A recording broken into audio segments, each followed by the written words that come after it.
Hello guys, welcome to modern history class.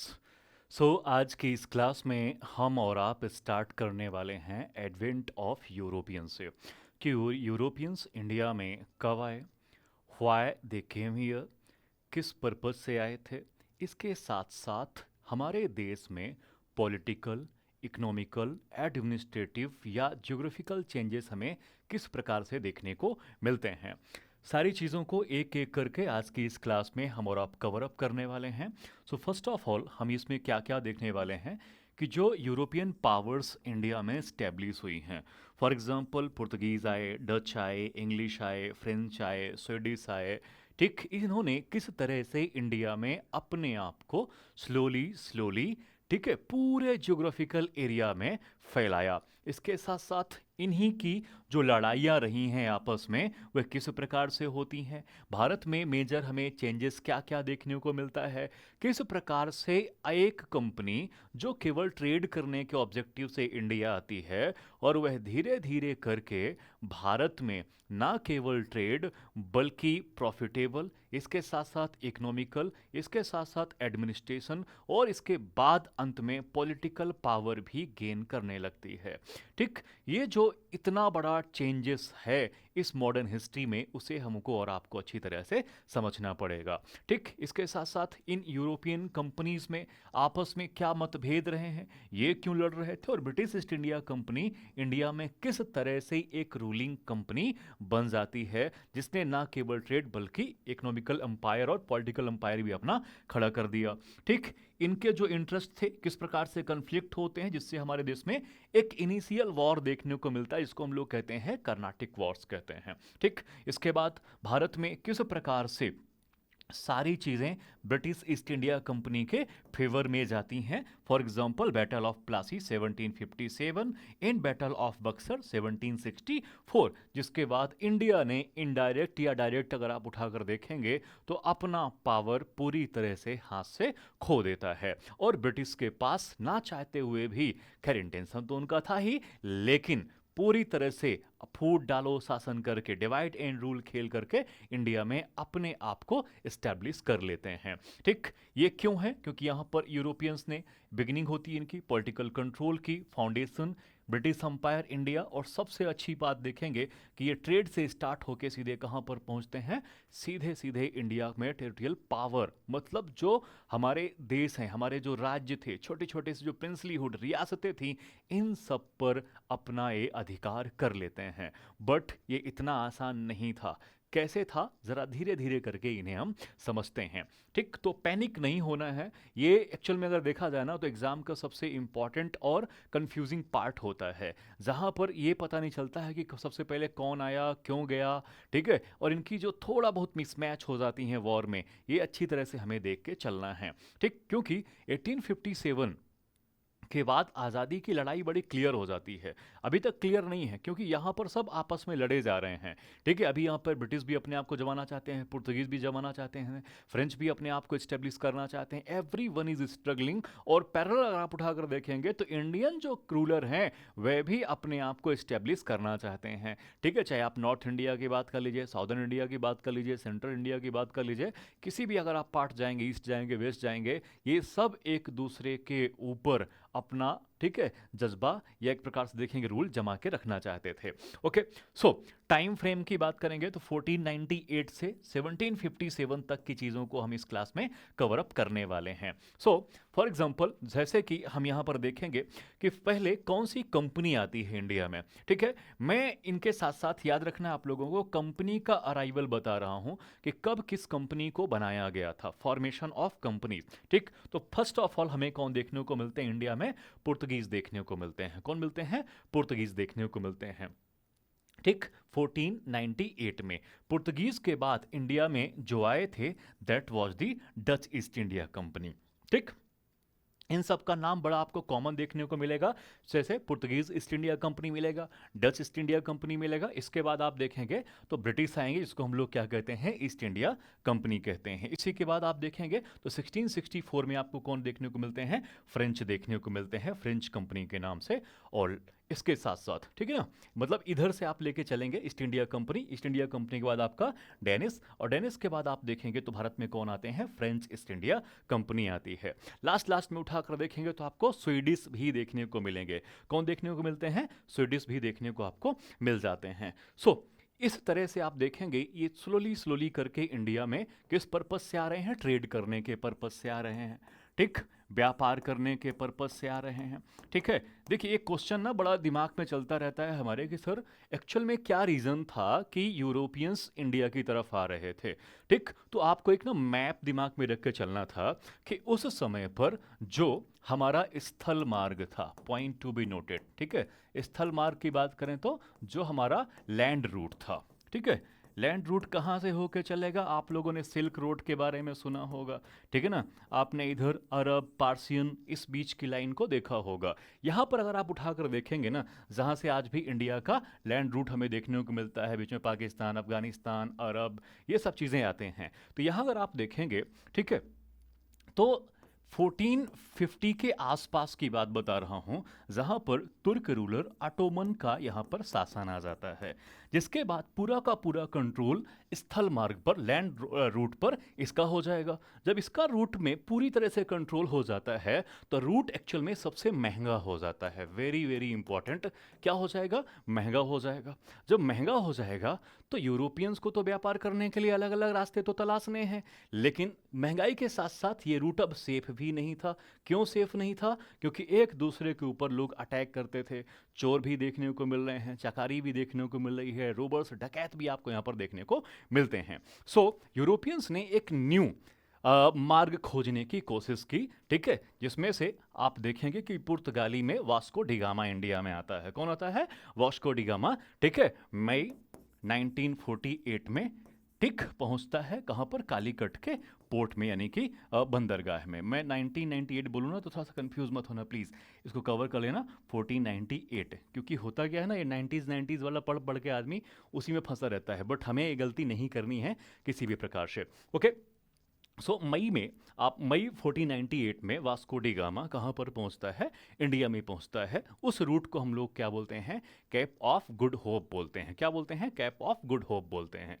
इस प्रकार से आप देखेंगे कि इंडिया में, ठीक है, स्पेशली ये जो हमारा साउदर्न वाला एरिया है, ठीक, इस तरह से आपको अलग अलग कंट्री के अलग अलग रूलर्स हमें देखने को मिलेंगे। जैसे पुर्तगीज़ हैं तो उन्होंने सबसे पहले अपने आप को कालीकट में रखने की कोशिश की, ठीक है। इनकी बात करेंगे, आपके ब्रिटिशर्स की बात करेंगे तो कहाँ पर रखा इन्होंने अपनी कंपनी को, या अपनी फर्स्ट जो फैक्ट्री थी इन्होंने सूरत में इस्टेब्लिश की थी। कहाँ पर इस्टेब्लिश की है बच्चों, सूरत पे इस्टेब्लिश किया था, ठीक। तो इस प्रकार से अलग अलग जोन में अलग अलग फैक्ट्री के आपको क्राइटेरियाज देखने को मिलने वाले हैं। ओके, सो अराइवल हमने इनका देख लिया कि सबसे पहले 1498 में, ठीक है, वास्को डिगामा कालीकट पे पहुंचता है। देन 1602 में अराइवल हमें किसका देखने को मिलेगा, ठीक है, वेरी वेरी इंपॉर्टेंट है, दैट इज द डच आते हैं, ठीक है, नीदरलैंड से। कहाँ आएंगे भैया, मसूलीपट्टनम आंध्र प्रदेश पहुंचते हैं। कहाँ पर पहुंचते हैं, रिसेंट का अगर आप उठाकर देखेंगे तो आंध्र प्रदेश मसूलीपट्टनम, ये आपको दिमाग में रखने के चलना है। देन 1608 में फॉर एग्जाम्पल हमने क्या कहा आपको, ठीक है, ब्रिटिशर्स मिलते हैं, और ब्रिटिशर्स ने गुजरात में कहाँ अपनी अपनी अपनी पहली फैक्ट्री स्टैब्लिश की है, सूरत में स्टैब्लिश की है, बिकॉज जहांगीर ने इनको परमिट दी थी पहली अपनी फैक्ट्री कहाँ पर ओपन करने के लिए, सूरत पर ओपन करने के लिए। इसके बाद आएंगे तो 1616 में बच्चों डेन्स इन त्रंबकोर में आपको देखने को मिलेगा, ठीक है। त्रंबकोर आपको याद रखना है, ये कहाँ पर मिलता है, तमिलनाडु में मिलता है। कहाँ पर मिलता है, तमिलनाडु में मिलता है। इसके बाद आएंगे पांडिचेरी, तो फ्रेंच सबसे पहले कहाँ पर मिलेंगे आपको, पांडिचेरी पे मिलते हैं। आज भी आप 1624 की हम बात कर रहे हैं, आज 2026 में भी अगर आप जाएंगे ना अपने स्टेट पीसीएस के पॉइंट ऑफ व्यू से, आर्ट पढ़ते हैं, यहाँ का जब कल्चर पढ़ते हैं तो आपको फ्रेंच कल्चर या फ्रेंच आर्ट देखने को मिल जाता है, ठीक। चाहे वहाँ के सिटी प्लानिंग की बात कर लीजिए या किसी भी यूनिट की अगर आप देखेंगे तो आपको उनके कुछ ना कुछ एविडेंस हमें देखने को मिल जाते हैं, ठीक है। इसी प्रकार से आप आगे आएंगे तो 1757 में एक जो बड़ी लड़ाई होती है जिसको हम लोग कहते हैं बैटल ऑफ प्लासी, इसे हम आगे देखेंगे अच्छी तरीके से। ओके, तो इस तरह से इंडिया में यूरोपियंस का अराइवल धीरे धीरे करके स्टार्ट होता है। ओके, तो रीजन अगर आपसे पूछा जाए कि फर्स्ट रीजन क्या था, तो फर्स्ट रीजन में आपको ये माइंड में अच्छे से रख के चलना है कि सबसे पहले क्या करने आए हैं, व्यापार करने आए हैं। किस चीज़ का व्यापार करने के लिए इंडिया में आ रहे हैं भैया, मशालों का व्यापार करने के लिए आ रहे हैं।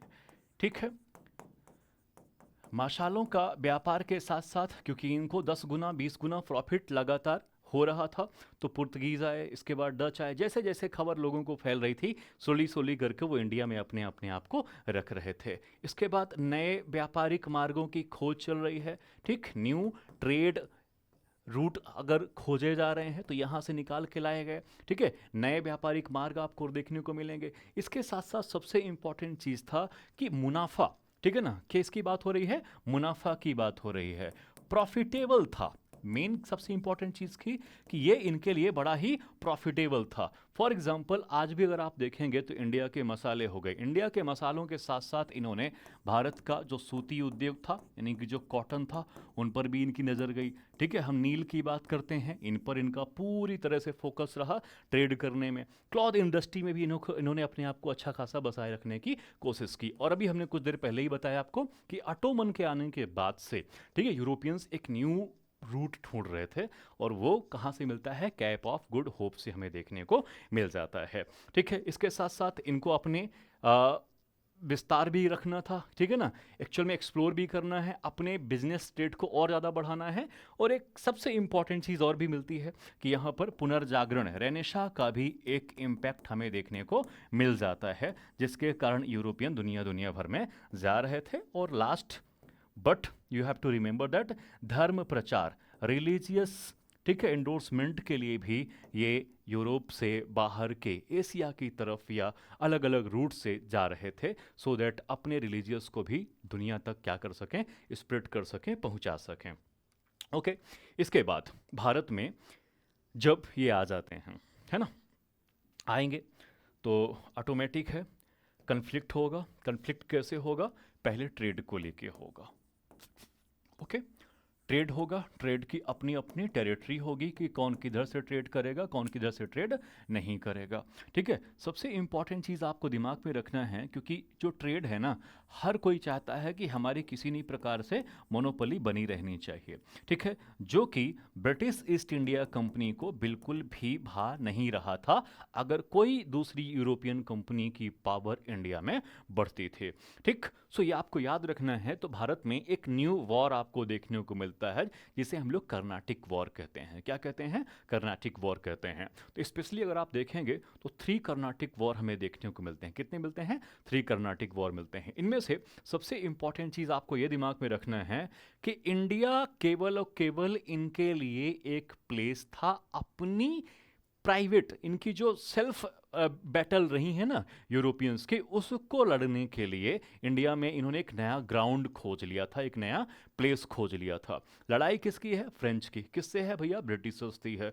लड़ कहाँ रहे हैं, इंडिया में लड़ रहे हैं। ठीक, पिस कौन रहा है, इंडियन रूलर पिस रहे हैं। साथ साथ में इंडिया का जो नॉर्मल सिविलाइजेशन था, बेचारा आम आदमी जो था, मैंगो मैन था, वह पिस रहा था। तो ये आपको दिमाग में रख के चलना है कि लड़ाइयाँ कहाँ की हो रही हैं, फ्रेंच एम्पायर की हो रही है। किससे हो रही है, ब्रिटिशर्स से हो रही है। और ये लड़ाई ग्राउंड पे आपको इंडिया पर भी देखने को मिलती है। तो स्वाभाविक सी बात है, जैसे बैटल ऑफ सेंट थॉम का अगर आप उठाकर देखेंगे, कर्नाटिक वॉर जो फर्स्ट होता है, ठीक, जो कि ऑस्ट्रियन वॉर सक्सेशन, आपको कहां पर इसका रिजल्ट देखने को मिलेगा, इंडिया पर देखने को मिलता है। जिसमें से ब्रिटिश के साथ कौन थे, ठीक है ना, यहाँ के कर्नाटिक के नवाब थे जिनका नाम था अनवर उद्दीन।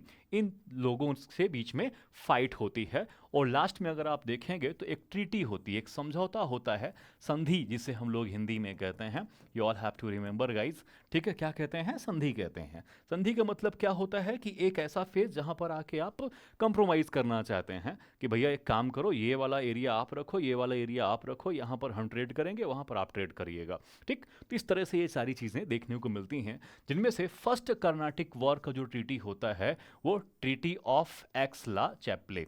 ये याद रखना है सभी लोगों को, 1748 में।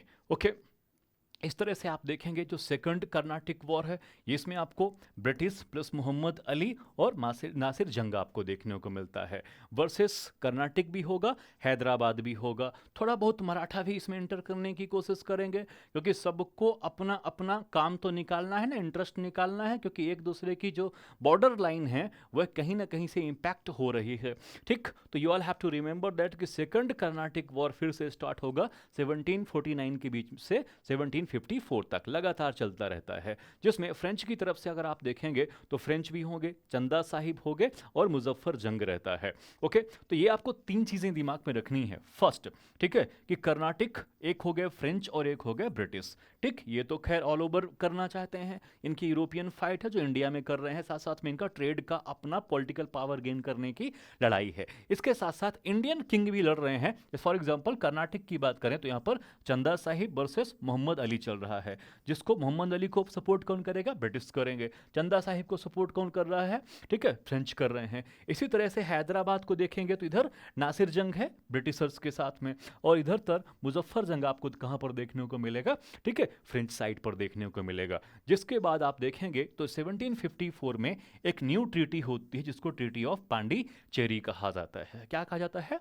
जिसे ट्रीटी ऑफ पांडिचेरी कहा जाता है। इसके बाद हम आएंगे आपके थर्ड कर्नाटिक वॉर पे, ठीक है, जिसे हम 7 ईयर वॉर भी कहते हैं। क्या कहते हैं, 7 ईयर वॉर भी कहते हैं, जो कि सीधे सीधे अगर आप देखेंगे, ठीक है, तो ब्रिटिश जो गवर्नर है आयर कुट साहब, इनके बीच में लड़ाई होती है, और लेले जो आपके फ्रेंच रहते हैं उनके बाद में होती है। और एक सबसे इंपॉर्टेंट बैटल देखने को मिलती है जिसको हम लोग कहते हैं बैटल ऑफ वांडीवॉस 1760 में। कहां पर मिलती है, बैटल ऑफ वांडीवॉस 1760 में देखने को मिलती है। तो इस तरह से आप देखेंगे कि जो पहली फाइट रही है वो किसके बीच में रही है, यूरोपियन कंपनी के बीच में चल रही है। किसके किसके बीच में चल रही है, आपके ब्रिटिश और आपके फ्रेंच के बीच में। ब्रिटिश अपना पावर एक्चुअल में रखना चाहते हैं और फ्रेंच अपना पावर रखना चाहते हैं, लेकिन फ्रेंच अगर आप देखेंगे तो अंत में हार जाते हैं, इनकी डिफीट हो जाती है।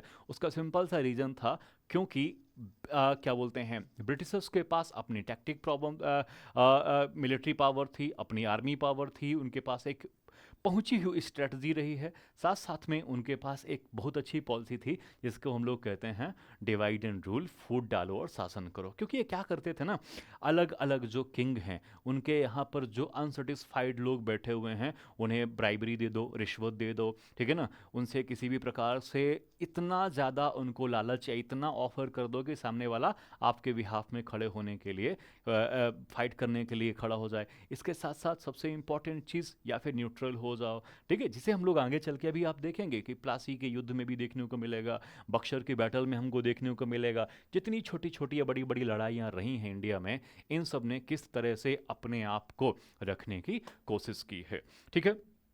सो कर्नाटिक वॉर के बाद धीरे धीरे करके जो ब्रिटिशर्स हैं वह भी दिल्ली से देखिएगा आप लोग सीधे लड़ाई नहीं रखना चाहते हैं, ठीक है। दिल्ली को इग्नोर करते हुए ये छोटे छोटे से जो प्रिंसली स्टेट्स हैं, जो छोटी छोटी सी रियासतें हैं, या जो इम्पॉर्टेंट ट्रेड एरिया रहे हैं इंडिया के, उधर ब्रिटिशर्स अपनी धाक या अपने जो पाँव हैं उन्हें फिक्स करना चाहते थे, जमाना चाहते थे। जिनमें से वो स्टार्ट करते हैं conflicts and diversion between British and Sirajuddaula. Actual में सिराजुद्दौला और ब्रिटिशर्स के बीच में क्या होती है, एक ट्रीटी हो जाती है कि एक काम करते हैं भैया, आप हम पे अटैक नहीं करोगे, हम आप पे नहीं करेंगे, ठीक है। दोनों एक दूसरे के की बॉर्डर्स को, एक दूसरे के ट्रेड को, एक दूसरे के रेवेन्यू सिस्टम को रिस्पेक्ट देंगे। बट ब्रिटिशर्स ऐसा नहीं करते हैं। ब्रिटिशर्स क्या करते हैं कि यहीं पर बंगाल पे जो एक फ्रेंच कंपनी थी या फ्रेंच का जो ट्रेड रूट था, एरिया रहा है, उस पर अटैक कर देते हैं, जिससे सिराजुद्दौला का दिमाग जो है ना थोड़ा सा खराब हो जाता है कि भाई साहब ये क्या चल रहा है, कि हम अभी अभी आपके साथ ट्रीटी करके आ रहे हैं, लेकिन आप फिर भी, क्योंकि होगा क्या कि सिराजुद्दौला इस चीज़ के लिए प्रिपेयर नहीं था कि ये फिर से हो सकता है। बट सिराजुद्दौला के अंडर में भी कई सारे ऐसे लोग रहे हैं, ठीक है, चाहे उसका आर्मी चीफ ही क्यों ना रहा हो, दे वर अनसेटिस्फाइड टू सिराजुद्दौला, जिसका फायदा कौन उठाता है, रॉबर्ट क्लाइव उठाता है, ठीक है। इसके बाद सिराजुद्दौला गुस्से में आएगा और एक घटना कर देता है जिसको हम लोग कहते हैं ब्लैक होल ट्रेजेडी, क्या कर देगा, ब्लैक होल ट्रेजेडी कर देगा। ब्लैक होल ट्रेजेडी अगर आप देखेंगे ना तो बहुत ही एक निहायती किस्म की घटना रही है। फॉर एग्जांपल कि अप्रोक्स 143 या 46 पीपल को एक 10 बाई, ठीक है ना, 13 या 10-20 फीट का एक कमरा था, उस कमरे में सबको एक साथ में लॉक कर दिया जाता है, जिससे केवल और केवल बचते हैं वहां पर कितने लोग, 23 लोग बचते हैं। ठीक है, इसके बाद आप देखेंगे तो भारत में एक नई जंग छिड़ जाती है जिसे हम लोग कहते हैं बैटल ऑफ प्लासी 1757, जिसमें सिराजुद्दौला की आर्मी, ठीक है, ट्रिपल चौपल रही है किसके अगेंस्ट में, ब्रिटिशर्स के अगेंस्ट में। लेकिन प्लासी में सबसे इंपॉर्टेंट चीज़ आपको ये देखने को मिलेगी कि जितने लोग इस बैटल में फाइट नहीं कर रहे थे उससे ज़्यादा यहाँ पर लोग तमाशा देख रहे थे। ठीक है, किसमें, 1757 में। और सिराजुद्दौला हार जाता है, बुरी तरह से हारता है, और फिर इसी के सेनापति को ब्रिटिशर्स क्या बना देते हैं, यहाँ का नवाब बना देते हैं। ठीक है, इसके बाद आएंगे तो फिर आपको बंगाल को पूरी तरह से कैप्चर कर लिया जाता है, और आगे चल के आपको एक नई युद्ध देखने को मिलेगा, एक नई बैटल देखने को मिलती है जिसको हम बैटल ऑफ बक्सर कहते हैं 1764 में। क्या देखने को मिलेगी आपको, बैटल ऑफ बक्सर देखने को मिलती है।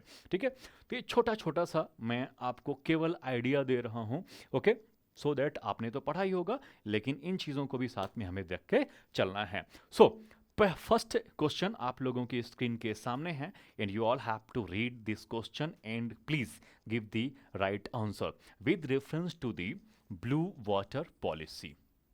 Consider the following statements. तो बताना है भैया कि ब्लू वाटर जो पॉलिसी है, ठीक है, जो नीली जल नीति है हिंदी वालों के लिए, ठीक है, बट अगर आप इसको अच्छी तरह से इंग्लिश में भी लेके चलेंगे तो कुछ भी खराब आपका नहीं होगा, नंबर आपके अच्छे ही मिलेंगे, क्योंकि कई बार क्वेश्चंस ऐसा होता है कि फ्रेम होते हैं इंग्लिश में, ठीक है, तो आपको वही सारी चीज़ें अच्छी तरह से रिमेंबर करके चलनी होती हैं। ठीक है, अब इस ब्लू वाटर पॉलिसी में क्या क्या है ज़रा ध्यान दीजिएगा।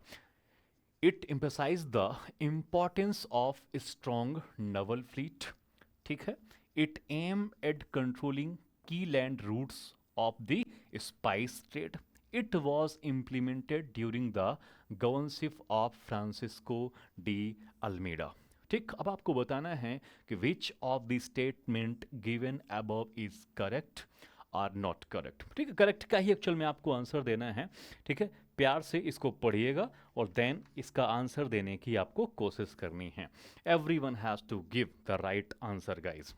सो फर्स्ट ऑफ ऑल इंडिया में ये अपने आप को ये चाहते थे कि हमारा जो नवल फ्लीट है या जो हमारा एरिया है ये पूरी तरह से क्या होना चाहिए, प्रोटेक्टेड होना चाहिए। तो पुर्तगालियों के दिमाग में एक बढ़िया आइडिया आता है जिसको लेके आते हैं ब्लू वाटर पॉलिसी। ठीक, तो ये emphasise the importance of strong naval fleet, इसको रख के चल देते हैं। इसके बाद it aim to controlling key land route of spice trade, नहीं, ये लैंड रूट को नहीं कंट्रोल करना चाहते हैं, एक्चुअल में इनका पर्पस क्या है, सी रूट को कंट्रोल करने का है। ठीक है, ध्यान रखना है, ये समुद्री मार्ग को कंट्रोल करना चाहते हैं।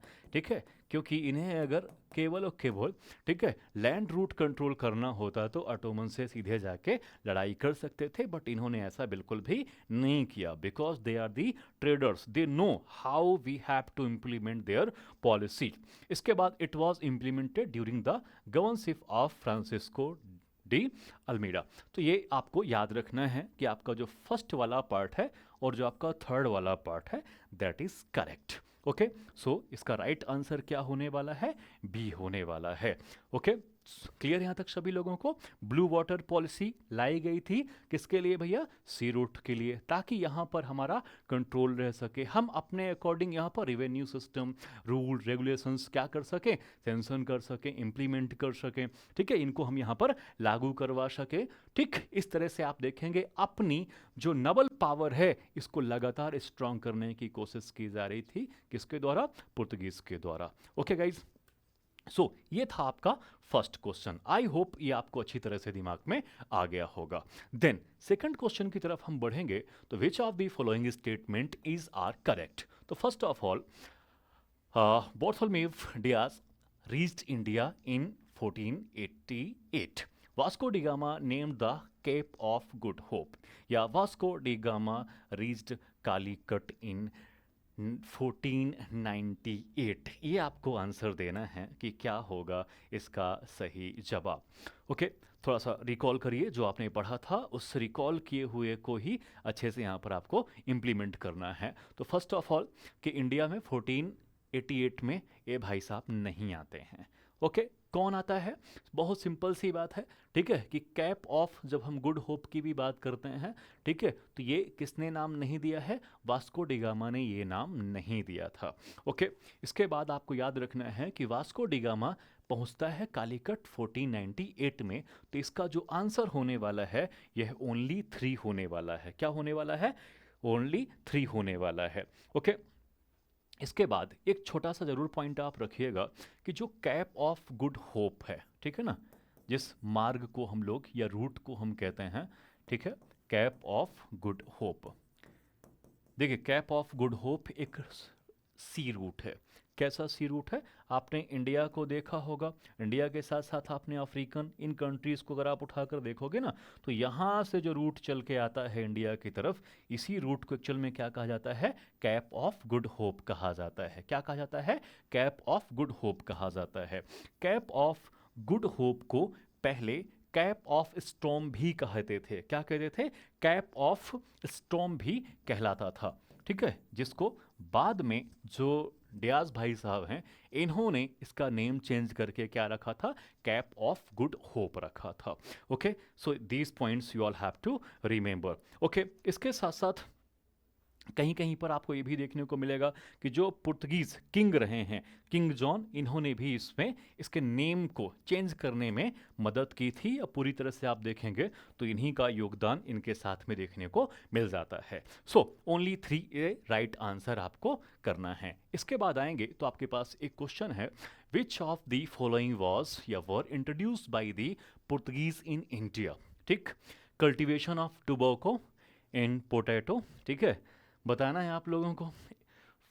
ये जो विनोद को आपने देखा होगा खाते हुए, ठीक है, पंचायत सीरीज में, first printing press in India, first scientific work on Indian medicinal plants. Very very important question है। ऐसे क्वेश्चन आपके, ठीक है, एचसीएस के एग्ज़ाम में, एचसीएस के साथ साथ ध्यान रखिएगा जितने भी मल्टीपल चॉइस क्वेश्चंस आपको स्टेट पीसीएस पर देखने को मिलते हैं, बिकॉज यूपीएससी को पूरी तरह से फॉलो करता है एचसीएस का पैटर्न, और एचसीएस सीधे क्वेश्चन उठाने की जो संभावना होती है ना, वो आपको ध्यान रखना है यूपीएससी से होती ही होती है, और ये क्वेश्चन बड़े फेवरेट क्वेश्चंस में से एक हैं। तो फर्स्ट आपके पास ये है कि cultivation of tobacco and potato, इसकी शुरुआत हमें कौन देखने को मिलते हैं? पुर्तगीज करते हैं। ये आपको याद रखना है, इंडियन को जो तंबाकू है सबसे पहले पुर्तगालियों ने खिलाया है। जो खैनी का चलन था इंडिया में पहले, आपको नहीं देखने को मिलेगा। Then first printing press India में आपको देखने को मिलती है, ये भी आपको दिमाग में रखना है, कब देखने को मिलती है? 1556 में मिलती है, ठीक है। कहाँ पर मिलेगी? ये आपको गोवा पर इस्टेब्लिश किया गया था। इसको कहाँ पर इस्टेब्लिश किया गया था? गोवा में एस्टेब्लिश किया गया था, ठीक। यहीं का एक कॉलेज रहा है, उस कॉलेज में ही सभी ग्रुप के लोगों ने मिलकर फर्स्ट टाइम इंडिया में इंस्टॉल किया था। क्या? ठीक है, ध्यान रखना है प्रिंटिंग प्रेस को। इसके साथ साथ first scientific work on medicinal plants की बात हो रही है, ठीक है। तो ये फर्स्ट साइंटिफिक वर्क भी आपको कहाँ पर देखने को मिलेगा? इंडिया पर देखने को मिलेगा। इसीलिए इसका जो राइट आंसर होने वाला है दैट इज 1, 2 एंड 3 होने वाला है गाइस। अब आप इसमें एक क्वेश्चन आ जाता है कई बार कि सर हमने तो एंशियंट हिस्ट्री में भी पढ़ा था कि भारत में तो हमने शल्य चिकित्सा के बारे में जाना है, मेडिसिन के बारे में जाना है, चरक संहिता हमने पढ़ी है सर, ठीक है। तो क्या वो नहीं था? देखिए, जिस तरह से ये हिस्ट्री लिखी गई है, उस हिस्ट्री में कई कन्फ्लिक्ट्स आपको देखने को मिलेंगे, बट उन कन्फ्लिक्ट्स को थोड़ा सा किनारे रखे हमें अपने एग्ज़ाम के पॉइंट ऑफ व्यू से जो हिस्टोरिकल्स में एविडेंस हमें मिलते हैं या हिस्टोरियन जो भी कहते हैं उसे एडिजिज यहाँ पर हमें मान लेना है, अपने दिमाग को ज़्यादा नहीं लगाना है। ओके गाइज, सो नेक्स्ट क्वेश्चन आपकी स्क्रीन के सामने फिर से आ रहा है, that is the consider the following fruits. अभी अभी ये क्वेश्चन पूछा गया था यूपीएससी प्रीलिम्स 2025 में, और श्योर हूँ मैं कि मे भी ये क्वेश्चन फिर से आपके अगर एग्जाम में रिपीट देखने को मिल जाए या इससे सेम मिलता जुलता क्वेश्चन मिल जाए तो हमें बिल्कुल भी ठीक है, आश्चर्य नहीं करना है। For example papaya, pineapple and guava. Okay, India में इतना इसका प्रोडक्शन होता है, हमें लगता है कि भैया जो कुछ भी है यही लेके आए हैं। बताना है how many of above were introduced in India by the Portuguese in the 16th and 17th century. Only one, only two, all of three, या कि फिर इनमें से कोई भी नहीं है, नन ऑफ दीज है। So guys please give the right answer. So you all have to remember that कि पपाया भी इन्हीं को क्रेडिट जाता है, पाइनएप्पल का भी इन्हीं को क्रेडिट जाता है, गुआवा को भी इन्हीं को जाता है। इसके साथ साथ हमने क्या देखा है, प्रिंटिंग प्रेस को भी इन्हीं को जाता है। ठीक है, अल्फांसो आप लोग मैंगो खाते होंगे ना, वो मैंगो भी इन्हीं की क्रेडिट में जाता है। किसकी क्रेडिट में जाता है? पुर्तगीज़ की क्रेडिट में जाता है गाइस। तो इस तरह से ये सारी चीज़ें यहाँ पर लेके आए हैं। बट एक चीज़ आपको दिमाग में रखनी है सभी लोगों को कि ये जो हम फ्रूट्स पढ़ रहे हैं, ठीक है, ये सारे के सारे ये एक्चुअल में इनका जो ओरिजिन है ना वो अमेरिकन है। ये भी आपको दिमाग में रखना है, क्योंकि क्वेश्चन कई बार अगर घुमाना चाहेगा तो घुमा सकता है कि कहाँ का भैया ये अमेरिकन ओरिजिन है, जिसे उठा करके पुर्तगाली कहाँ पर लेके आते हैं? इंडिया में लेके आते हैं। ठीक है, अमेरिकन ओरिजिन में आपको ये आपको साउदर्न पार्ट अमेरिका में देखने को मिल जाएगा, नॉर्दर्न पार्ट में भी आपको देखने को मिल जाता है। ठीक है, चाहे आप पपैया, पाइनएप्पल, गुआवा किसी भी चीज़ की आप बात करेंगे तो। Okay guys, so these things are very very important. Then इसके बाद आएंगे तो ये क्वेश्चन हमने देख लिया है। इसके बाद नेक्स्ट क्वेश्चन है, with reference to the Dutch East India Company, consider the following statement. It was formed in 1602 by the Charter of Dutch government. Okay, it had powers to wage war and conclude treaties. It was primarily interested in the territorial expansion in India. आपसे question पूछा गया है कि first of all जब Dutch India में आते हैं तो इन्हें क्या क्या एक्चुअल में चीज़ें प्रोवाइड करवाई गई थी, ठीक है, चार्टर में इनको राइट्स क्या क्या मिले थे। ठीक, तो फर्स्ट क्वेश्चन आपको दिमाग में रख के चलेंगे तो आपको क्या पता चलता है कि इसे फॉर्म कब किया गया था? 1602 में। अभी कुछ देर पहले ही हमने इंट्रो पार्ट में देखा है डच गवर्नमेंट के चार्टर एक्ट से। देन इसके बाद दूसरा है, इट हैड पावर्स टू वेग war and conclude territories. Okay, तो थोड़ा सा इन्हें ये पावर दिया गया था कि अगर आपका किसी से कन्फ्लिक्ट हो जाता है तो यू कैन फाइट, ठीक है, और अपने ट्रीटीज को यहाँ पर कंक्लूड कर सकते हैं, यानी समझौतों की आपको सुरक्षा करनी पड़ेगी, ठीक है ना। उसके लिए चाहे जिस प्रकार के आपको स्टेप्स लेने पड़े, you will have to. Then इसके बाद आएंगे कि primarily interested in territorial expansion India, तो ऐसा बिल्कुल भी नहीं था कि इनका जो प्राइमरी रहा है उस फर्स्ट ऑफ ऑल अगर आप देखेंगे तो ट्रेड रहा है, और ट्रेड के बाद अगर आप सेकंड भी देखेंगे ना तो इनका मिशनरीज वगैरह का कार्यक्रम ज़्यादा था। ये ज़्यादा अपने आप को पॉलिटिकल पावर के रूप में इंडिया में स्टेब्लिश करना भी नहीं चाहते थे, और इनका किसी भी प्रकार का एम भी नहीं था। ओके, सो ये जो क्वेश्चन है वो आपको आंसर करना है, तो आंसर क्या होने वाला है इसका? 1 and 2 होने वाला है। क्या होने वाला है? 1 and 2 होने वाला है गाइस। ठीक, क्लियर यहां तक सभी को? देन नेक्स्ट क्वेश्चन की तरफ बढ़ेंगे तो नेक्स्ट क्वेश्चन आपकी स्क्रीन के सामने है, बताना है, ठीक है, कि सबसे पहले आपके पास एक स्टेटमेंट है, देन इसके बाद उस रीजन को बताना है, तोड़ना है। आप चाहें तो इस रीजन को तोड़ भी सकते हैं और नहीं भी तोड़ सकते हैं, जो आपको सही लगे स्टेटमेंट उसके अकॉर्डिंग जवाब देना है। Then ocean became a safer medium for trade than land routes in the late medieval period. Seas were not it under the control of any political power. बताना है क्या ये जो रीज़न दिया गया है ये क्या पहले वाले कथन पर, स्टेटमेंट पर सही है? ठीक, ध्यान से स्लोली पढ़ना है, then you have to give right answer. और अगर आप आंसर देना चाहेंगे ना तो कुछ देर पहले ही हम लोगों ने डिस्कस कर लिया था कि इसका राइट आंसर क्या होना चाहिए। So guys if you have to remember both A and R the correct. क्यों? और R is the correct explanation. इसका रीजन बहुत सिंपल सा अभी अभी हम लोगों ने समझा है। क्या समझा था हम लोगों ने? ठीक है, याद रखना है कि ऑटोमन साहब 1453 के आसपास, कब के आसपास? 1453 के आसपास, ठीक है, ये सेंट्रल या जो तुर्क है ठीक है ना, यही है एक्चुअल में, ये लोग अपने आप को पूरी तरह से फैला कर रखे हुए हैं। तो जो लैंड रूट था इसे कंट्रोल कर लिया गया है, सबसे ज़्यादा अनसेफ हो चुका है, टैक्सेस ज़्यादा हो चुके हैं, ठीक है, वसूली एकदम चरम पर है, एक्सट्रीम लेवल पर है, जिसके कारण यूरोपियंस को यहाँ से ट्रेड करना बड़ा महंगा पड़ता था।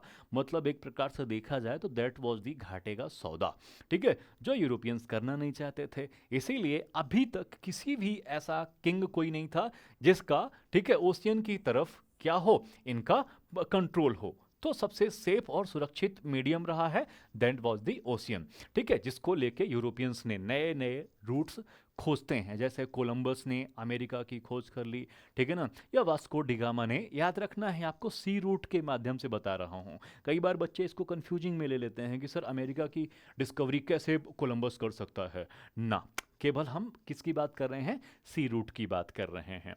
ओके गाइस, सो इस तरह से आप देखेंगे कि जो both A and R correct हो जाएंगे, मतलब आपका जो असर्शन है यानी आपका जो स्टेटमेंट है वो आपके रीजन पर पूरी तरह से 100% क्या बचता है भैया, सही बनता है। ओके गाइज, सो ये पॉइंट्स आपको अच्छी तरह से दिमाग में रख के चलना है। ओके, तो यहाँ पर अगर आपसे क्वेश्चन पूछता है कि क्या किसी का पॉलिटिकल पावर रहा है, नहीं रहा है, इसी के बाद हम देखते हैं कि इंडिया में पहली बार फर्स्ट एक्सपेरिमेंट आपको किस में देखने को मिलता है, ब्लू वाटर पॉलिसी में देखने को मिलता है। पॉइंट टू बी नोटेड, किस में मिलता है, ब्लू वाटर पॉलिसी में मिलता है, जो कि इंप्लीमेंट किसने किया था, पुर्तगालियों ने किया है। किसने किया है गाइस, पुर्तगालियों ने किया है। Okay, good. Then next question है, आपको फिर से इनके बारे में बताना है कि जो सेटलमेंट्स है यूरोपियन पावर का वो कहाँ कहाँ पर आपको देखने को मिलेगा, ठीक है, जैसे गोवा में किसका रहा, पांडिचेरी में किसका रहा, पुलिकट में किसका रहा, या मद्रास में किसका रहा। सभी को प्यार से इसका आंसर देना है, ठीक है, कोई भी यहाँ से इधर उधर नहीं हो सकता है कि कौन कहाँ पे रहेगा कौन कहाँ पे नहीं रहेगा, ठीक है। अभी भी आप देखते होंगे ना तो ये क्वेश्चंस आपको यदा कदा कहीं ना कहीं पर देखने को मिल जाते हैं guys. So first of all देखेंगे तो जो गोवा है, ठीक है, यहीं से देखते हैं फर्स्ट नंबर से गोवा। गोवा पर हम सबको पता है स्टार्टिंग से लेके, ठीक है ना, लास्ट तक अगर किसी ने रूल किया है तो that was the Portuguese. Okay, तो इस क्वेश्चन को ना डील करने का अपना एक मज़ा है सच बताऊं तो फर्स्ट आप क्या रख लीजिए यहाँ पर कि पहले का क्या होने वाला है, बी होने वाला है, ठीक है। देन इसके बाद जाएंगे कि सेकंड नंबर पर पांडिचेरी। पांडिचेरी का भी कुछ देर पहले ही हमने पढ़ा था कि कौन आ गए थे यहाँ पर, फ्रेंच आ गए थे। कौन आ गए थे, फ्रेंच आ गए थे, ठीक। तो ये आपका फर्स्ट वाले का, सेकंड वाले का ए हो गया। अब हम पहुंचते हैं कहाँ पर, थर्ड वाले पे। थर्ड पर क्या है, पुलिकट है, ठीक है। पुलिकट में अगर आप देखेंगे तो अपनी जो व्यापारिक यूनिट रही है, फैक्ट्री रही है, वो किसने ओपन किया है, थर्ड का सी। और इसी तरह से बहुत ही इंपॉर्टेंट है, मद्रास में अपने आप को कौन कैप्चर कर लेते हैं, ब्रिटिशर्स कैप्चर कर लेते हैं। अस्त इस तरह के क्वेश्चंस को अगर आप पीछे से भी करना चाहेंगे ना तो करेंगे तो बड़ा इजीली आपको बन जाता है। तो पहला आपका राइट आंसर हो जाता है। क्लियर है, तो फर्स्ट आपको गोवा पुर्तगीज मिलेंगे, पांडिचेरी आपको फ्रेंच देखने को मिलेगा, पुलिकट में डच आपको मिलेंगे, मद्रास आपको इंग्लिश मिलेंगे। कौन मिलेंगे, इंग्लिश मिलते हैं, क्योंकि ये वॉर कर करके अपने आप को पूरी तरह से इस्टेब्लिश कर लेते हैं गाइस। देन नेक्स्ट क्वेश्चन है, कंसिडर द फॉलोइंग। अभी कुछ देर पहले हमने ये बातें बताई हैं आपको और आपको आंसर फिर से देना है कि Chanda Sahib was supported by the French, remember, clear. Then Muzaffar Jung became subedar of Deccan after the death of Nasir Jung. Mohammad Ali was an ally of the French. बताना है कि which of the statements given above is are correct. कौन सा कथन यहाँ पर सही होने वाला है, पहला दूसरा सही होने वाला है, या केवल ओनली टू होने वाला है, ओनली फर्स्ट एंड थ्री, या फिर वन टू थ्री सारे के सारे होने वाले हैं। Just give the right answer कि इसका सही आंसर क्या होगा। सो गाइज, हमने कुछ देर पहले ही देखा था, ठीक है, कि Muhammad Ali was an ally of French. No, बिल्कुल भी नहीं था, ठीक है। देन चंदा साहिब अगर आप देखेंगे तो इसको किसने सपोर्ट किया था? फ्रेंच ने सपोर्ट किया था। मुजफ्फर जंग को बाद में क्या कर दिया गया है? सूबेदार बनाया गया था डेक्कन को, जब नासिर जंग की क्या हो जाती है? डेथ हो जाती है, मार दिया जाता है। सो जो द राइट आंसर होने वाला है वह आपका 1 एंड 2 होगा बच्चों। क्या होने वाला है? 1 एंड 2 होने वाला है। ओके, सो रिमेंबर 3 आपको नहीं रखना है क्योंकि ये फ्रेंच के साथ एलाई अपना नहीं करता है। ओके, देन इसमें भी अगर आप थोड़ा सा और देखना चाहेंगे तो फिर से इसे गौर से थोड़ा सा देखिएगा। ओके, फर्स्ट ऑफ ऑल इधर आपको कौन देखने को मिल रहे हैं? फ्रेंच देखने को मिल रहे हैं। रिमेंबर गाइस, कौन देखने को मिल रहा है? यहाँ पर आपको फ्रेंच देखने को मिल रहे हैं। ठीक है, फ्रेंच किसके किसके साथ? कर्नाटक से आपको कौन देखने को मिलेंगे? दादा चंदा साहिब मिलेंगे। हैदराबाद से कौन मिलेंगे? मुजफ्फर जंग देखने को मिल जाते हैं। ठीक है, अनवर उद्दीन अगर आप देखेंगे, ठीक है, तो किधर से है? ये कर्नाटक से है। और नासिर जंग कहाँ से लड़ रहे हैं? हैदराबाद से लड़ रहे हैं। और नासिर जंग के मरने के बाद आप देखेंगे तो कौन बन जाता है? मुजफ्फर जंग बन जाता है। Muzaffar Jung became the subedar of Deccan after the death of Nasir Jung. ठीक है, अब आपको लगेगा कि सर मोहम्मद अली, ठीक है ना, किसकी बात कर रहे हैं? मोहम्मद अली की बात कर रहे हैं। क्या मोहम्मद अली, ठीक है, एलाय रहा है फ्रेंच का? तो नहीं, ये इसका एलाय नहीं था। क्लियर यहाँ तक? एलाय की बात करेंगे तो चंदा साहब, फ्रेंच एंड मुजफ्फर जंग, और इधर जाएंगे तो अनवरुद्दीन कर्नाटक से, और ब्रिटिशर्स तो सभी तरफ से लड़ रहे हैं। और नासिर जंग किसके लिए लड़ रहा है भैया? हैदराबाद के लड़ रहा है। जैसे ही भाई साहब जाएंगे तो कौन आ जाएंगे वहाँ पे? मुजफ्फर जंग आ जाते हैं। ओके, थोड़ा सा ऐसे क्रॉस मल्टीप्लिकेशन करके आपको ध्यान देना पड़ेगा तो पता चलेगा कि कौन किसके साथ लड़ रहा है।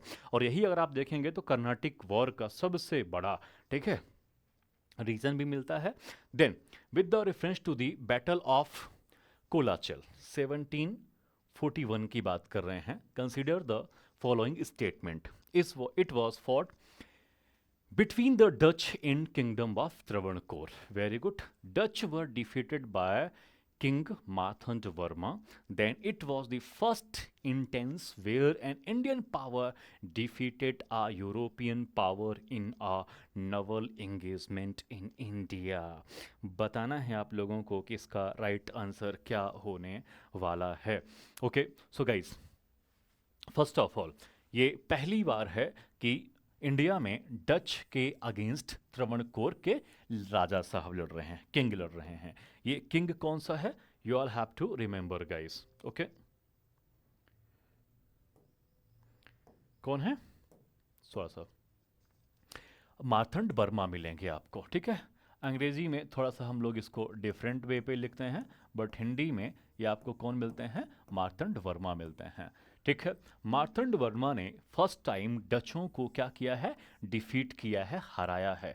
और ये पहली बार हिस्ट्री में हो रहा है कि कोई Indian ruler, very very important guys, ठीक है ना, कि मैदान पे लड़ लेना, मैदान पे हरा देना अच्छी बात है, ठीक है ना, बट फर्स्ट टाइम अगर कोई इंडियन अपनी नवल आर्मी के दम पर, ठीक है ना, अपनी, ठीक है, ध्यान रखना आप लोगों को, नेवी के दम पर किसको हराया है? एक यूरोपियन कंपनी को हराया है जो इन्हीं पावर के दम पर इंडिया पे रूल करने आए थे। किसने हराया था? मार्तंड वर्मा में आया था, हराया था। तो it was the first intense, पहली बार है Indian power defeated a European power in Naval engagement in India. So guys, ये तीनों के तीनों फैक्टर आपके लिए वेरी वेरी इंपॉर्टेंट है। फाइट कहाँ की हो रही है? त्रावणकोर की हो रही है। किसके किसके बीच में लड़ रही है? ये कोलाचेल कहलाएगा बैटल ऑफ, जिसमें से आपका डच और मार्तंड वर्मा के बीच में हो रहा है। ओके, इस तरह से इसके जो तीनों स्टेटमेंट है वो क्या हो जाएंगे? करेक्ट हो जाएंगे, 1, 2 and 3। Okay, then next question आपकी स्क्रीन के सामने फिर से आ रहा है, बताना है।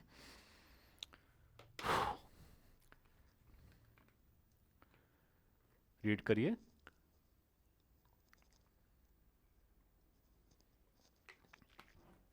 Consider the following events with reference to the Indian history. Okay, so you all have to give the right objective कि क्या होने वाला है। जैसे बैटल ऑफ बैंडी वॉश की बात करते हैं, कब हुआ है।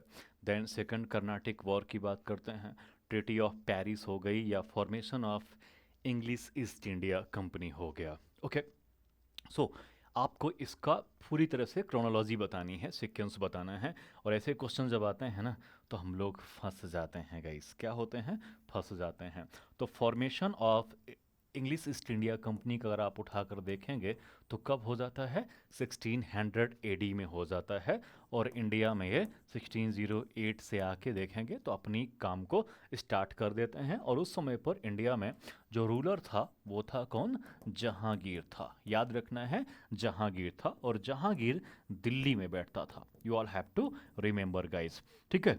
जहांगीर था। और ब्रिटिशर्स की सबसे अच्छी क्वालिटी पता है क्या रही है? कि they came first time in India and went to court of the Delhi ruler. Jahangir के दरबार में सीधे पहुंच गए। जो भारत का सबसे बड़ा उस समय अंपायर लेके बैठा था उसके कोर्ट पे पहुंचते हैं। यानी कि इन्हें पहले से ही पता था कि अगर इंडिया में आपको अच्छा ट्रेड करना है तो इनकी परमिशन हमारे लिए ज़्यादा इंपॉर्टेंट होने वाली है। देन इसके बाद आप जाएंगे तो सेकंड कर्नाटिक वॉर आपको देखने को मिलेगा। अभी कुछ देर पहले ही हमने यहाँ पर चंदा साहब, नासिर जंग, इन सबको लड़ा दिया है। देन इसके बाद आप जाएंगे तो वांडीवॉस का बैटल मिलेगा जो कि थर्ड कर्नाटिक वॉर में आपको मिलता है 1760 में। देन तो आपको लास्ट में मिलेगी जो थर्ड कर्नाटिक वॉर का ट्रीटी ऑफ पेरिस आपको देखने को मिलता है। ठीक है, तो इस प्रकार से आप देखेंगे तो फर्स्ट नंबर पर आपका ये आ जाएगा। ओके, देन इसके बाद आप देखेंगे तो सेकंड नंबर पर कर्नाटिक वॉर आ जाता है, सेकंड वाला ही। ठीक है, और फर्स्ट नंबर आप देखेंगे तो बैटल ऑफ वांडीवाश है। और लास्ट में आएंगे जो थर्ड कर्नाटिक वॉर है वो आ जाता है। इसीलिए इसका राइट आंसर क्या होने वाला है? सी होने वाला है, 4213। क्या होने वाला है गाइज? 4213 होने वाला है। ओके, सो ये सारे के सारे क्रॉनिकल्स आपको ईयर दिमाग में रख के चलना पड़ेगा। ओके, चलिए थोड़ा सा ट्रिकी हो जाते हैं लेकिन इस ट्रिकी क्वेश्चंस को करना इंपॉर्टेंट हो जाता है। ओके, क्योंकि सीक्वेंस ऐसे हमसे पूछता है एग्जाम में। Okay, the consider the following statement with reference to the establishment of the European rule in India. अब आपको बताना है कि किस तरह से यूरोपियन ने अपना रूल जमाया था इंडिया पे, जिसमें से Dupleix governor of Pondicherry was behind the idea of subsidiary alliance. ठीक है, जिसको हम लोग इन हिंदी सहायक संधि भी कहते हैं। क्या कहते हैं? सहायक संधि भी कहते हैं। ठीक, इस अलायंस में क्या होने वाला है कि हम एक दूसरे की हेल्प करेंगे। कैसी हेल्प करेंगे? पहले हम मिलिट्री हेल्प करने वाले हैं, आर्मी हेल्प करने वाले हैं कि वी विल प्रोवाइड। कौन प्रोवाइड करवाने की बात कर रहा है? ब्रिटिशर्स कह रहे हैं। Then Godeheu, successor of Dupleix, adopted a policy of confronting English power. ओफो, ऐसा हो सकता है क्या? Then Portuguese governor Nino da Cunha was a contemporary of Bahadur Shah, Gujarat. Okay, ये थ्री स्टेटमेंट्स आपके सामने हैं। आपको बताना है कि कौन सा स्टेटमेंट है जो यहाँ पे इनकरेक्ट मैच हो रहा है। क्या हो रहा है? इनकरेक्ट मैच हो रहा है। सो बताना है।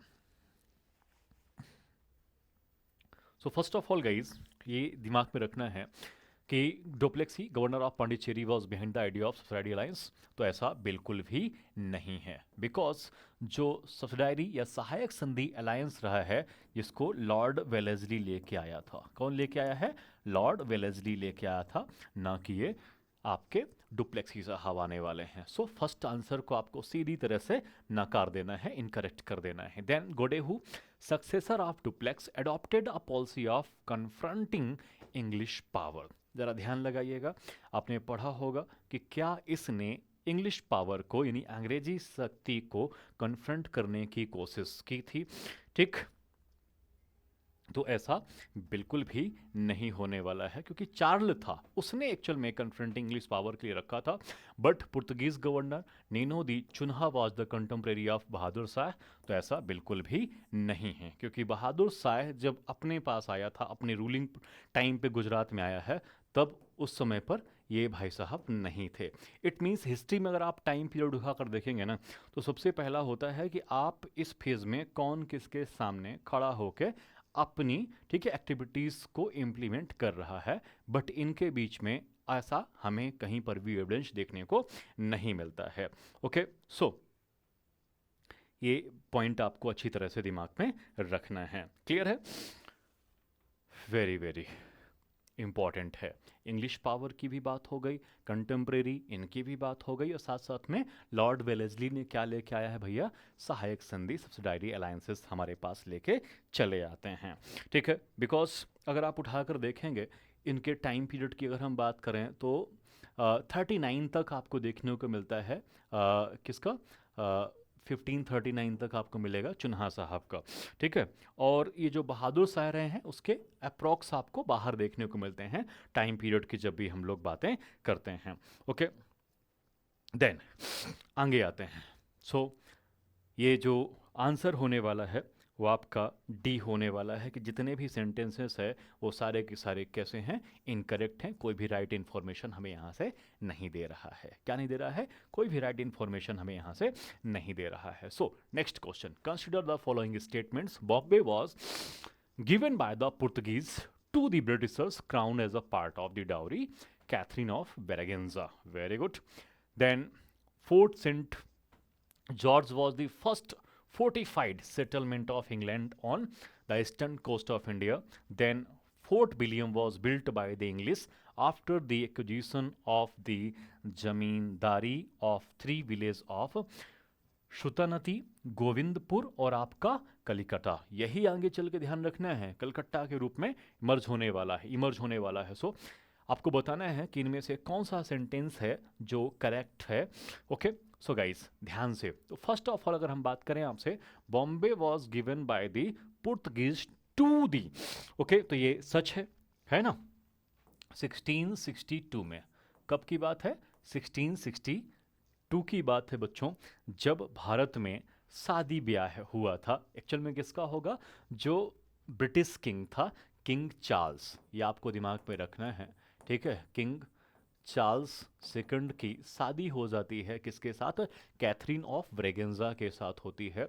और कैथरीन ऑफ ब्रेगेंजा की शादी में, ठीक है, पुर्तगालियों ने जो बॉम्बे प्रेसिडेंसी रही है उसे दहेज में दिया था, डाउरी में दिया था। ठीक है, किसको दिया है? ब्रिटिशर्स को दिया है। तो फर्स्ट सेंटेंस तो भैया क्या हो जाएगा? करेक्ट हो जाएगा। ओके, तो देखो देश किसका है? हमारा है। ठीक है, आपस में शादी कौन कर रहे हैं? यूरोपी कर रहे हैं, पुर्तगाली कर रहे हैं। ठीक है, और दहेज में किसको दिया जा रहा है? हमको और आपको दिया जा रहा है, और पता भी नहीं है guys. Okay, so which of the statement given, अब आपको बताना है कि कौन सा सही होने वाला है या कौन सा सही होने वाला नहीं है। ओके, देन 1639 की बात करेंगे तो यहाँ पर आपको एक फैक्ट्री देखने को मिलती है। ठीक है, तो ये भी आपका जो ऑप्शन है, fortified settlements English on the eastern coast में, यानी आपका जो पूर्वी वाला एरिया है वहाँ पर भी ये आ जाते हैं। Then William was built by the English after the acquisition of zamindari of the three village, अब इनको ग्रांट में दी गई थी। ओके, तो ये तीनों सॉरी तीनों के तीनों जो आंसर हैं वो करेक्ट हो जाते हैं स्टेटमेंट। ओके गाइज, सो ये फैक्टर आपको दिमाग में रख के चलना है कि तीनों ही तीनों आपके करेक्ट है। 1 2 एंड आपका 3 हो गया। ओके, सो नेक्स्ट क्वेश्चन की तरफ बढ़ेंगे। तो which of the following were the 3 presidency towns of English in India? ठीक, ब्रिटिशर्स आए, इन्होंने कौन कौन सी अपनी प्रेसिडेंसी इंडिया में बनाई थी ये आपको बताना है। फर्स्ट है बॉम्बे, मद्रास, कलकत्ता, सूरत। विच सेलेक्ट द करेक्ट आंसर, बताना है भैया सही कौन सा होने वाला है। तो guys, Bombay presidency yes, Madras presidency yes, Calcutta presidency yes. Surat presidency नहीं थी। सूरत केवल और केवल आप ध्यान रखना है कि यह एक व्यापारिक कोठी रही है। क्या रही है? व्यापारिक कोठी रही है, जहां पर ब्रिटिश ने फर्स्ट टाइम इंडिया पे ओपन किया था। ओके, तो ये आपको दिमाग में रख के चलना है कि केवल और केवल क्या है? फैक्ट्री स्टैब्लिश किया गया था कहाँ पर? सूरत पे। ओके, ना कि इसे अपनी प्रेसिडेंसी बनाया गया। तो प्रेसिडेंसी किसको किसको बनाया गया है? So guys, only Bombay, Madras and Calcutta, 1 2 and 3। तो 1 2 एंड 3 वाला आपका आंसर क्या हो जाएगा? करेक्ट हो जाएगा। ओके, सो नेक्स्ट क्वेश्चन आपकी स्क्रीन के सामने फिर से आ रहा है। बताना है arrange the following Danish establishment in India from south to north. आपको बताना है कि किस प्रकार से ये साउथ से नॉर्थ की तरफ फैले हुए थे। ठीक है, चलिए बताया जाए तो फर्स्ट ऑफ ऑल है आपके पास सेरमपुर, निकोबार आइलैंड या फिर त्राणकोवेयर। ठीक है, select the correct answer using the code below. बताया जाए इसका राइट आंसर क्या होने वाला है। सो गाइस, तो क्या बताया आप लोगों ने, इसका फर्स्ट आपको देखने को मिलेगा त्रावणकोर जो कि साउथ में है, फिर निकोबार आइलैंड जो उसी पार्ट में रखा हुआ है सेकंड पे आ जाएगा, और फर्स्ट में आपका आएगा सेरमपुर पे। ओके, सो गाइस थोड़ा सा इसे नोट डाउन करके चलिएगा। ठीक है, कि नॉर्थ में आप जाएंगे तो आपको क्या मिलता है, सेरमपुर मिलता है जो कि बंगाल में है। कहाँ पर है गाइस, ये आपका बंगाल पे आ जाता है। देन निकोबार की बात करते हैं कि निकोबार कहाँ पर होगा सब। ठीक है, तो निकोबार कहाँ पर है, आपका गल्फ ऑफ बंगाल पे रखा हुआ है। कहाँ पर है बच्चों, गल्फ ऑफ बंगाल पे रखा हुआ है, यानी कि बंगाल की खाड़ी पे रखा हुआ है। नीचे जाएंगे तो आपको क्या मिलेगा, त्रावणकोर मिलने वाला है। ओके, इन हिंदी की बात कर रहा हूँ, जो कि आपका रिसेंट में अगर आप उठाकर देखेंगे तो ये तमिलनाडु पर मिलेगा। कहाँ पर मिलेगा, तमिलनाडु पर मिलेगा guys. So these facts are important in 3, 2, 1 you all have to remember. और राइट आंसर क्या हो जाएगा आपका, सी हो जाएगा। क्या हो जाएगा, सी हो जाएगा, जिसमें से आपका साउथ जोन में त्रावणकोर, देन आपका निकोबार गल्फ ऑफ बंगाल में जो रखा हुआ है, देन आपका सेरमपुर बंगाल जो कि आपके नॉर्थ में आ जाता है। किसकी बात कर रहे हैं हम, डेनिस के इस्टेब्लिशमेंट की बात कर रहे हैं इंडिया में। Okay, then why did the Danis fail to establish a strong political presence in India? बताना है कि डेनिस इंडिया में क्यों फेल हुए। ठीक है, लैक ऑफ नवल स्ट्रेंथ के भी कारण हुए थे। ठीक है, लिमिटेड फाइनेंशियल रिसोर्सेज रहे हैं, focus mainly on missionaries and trade activities. So चलिए बताया जाए क्यों ये यहाँ पर डिफीट हो जाते हैं या इंडिया में अपने आप को इस्टेब्लिश नहीं कर पाते हैं। सो गाइज आपने देखा कि इनका जो नवल स्ट्रेंथ था इसमें भी थोड़ी बहुत कमियां हमें देखने को मिलती हैं एज कंपेयर टू सॉरी, थोड़ा सा ध्यान रखिएगा आप लोग मेरी क्लास में। Okay, thank you, sorry guys. So Naval strength आपको देखने को मिलेगी किसके कंपेयर में, जब हम जाते हैं ब्रिटिश के कंपेयर में। ऐसा भी नहीं है कि ये पूरी तरह से नाजुक कली बने बैठे हैं ना, बट जब हम ब्रिटिश से कंपेयर करेंगे, फ्रेंच से कंपेयर करेंगे, पुर्तगीज से कंपेयर करेंगे, तो इनकी जो नवल है आर्मी या स्ट्रेंथ की बात करेंगे तो थोड़ा सा आपको वीक देखने को मिलेगा। देन इनके पास फाइनेंशियल रिसोर्सेज थोड़ा सा आपको कम देखने को मिलेंगे, क्योंकि इनके जो थिंक टैंकर थे वो इतनी लंबा नहीं सोच पा रहे थे कि हमें अपने आप को कितना स्ट्रांग करके चलना पड़ेगा। और एज कंपेयर इंडिया में बाकी जो यूरोपियन कंपनी रही हैं बड़ी पावरफुल पैरेलल हो गई थी। देन इनका जो फोकस रहा है वो मेनली आपको कहां पर देखने को मिलता है, ट्रेड एक्टिविटीज और मिशनरीज में रहा है। यानी अपने आप को ये किसी राजा के साथ, किसी प्रिंसली स्टेट के साथ ज़्यादा, ठीक है, नहीं उठना बैठना रखते थे। इसीलिए आप देखेंगे कि स्लोली स्लोली इंडिया में इनका, ठीक है, पॉलिटिकल प्रेजेंस हमें देखने को मिलेगा कि ये अपने आप को पूरी तरह से खुद ही डिलीट मार के बैठ गए हैं। ओके, सो इसका जो राइट आंसर है वो आपका 1 एंड 2 एंड 3 होने वाला है। तीनों ही बातें, स्टेटमेंट इनके लिए सही हो जाती हैं। Then with the reference to the black hole tragedy, very very important. ठीक है, काल कोठरी घटना याद रखना है आप लोगों को। ओके,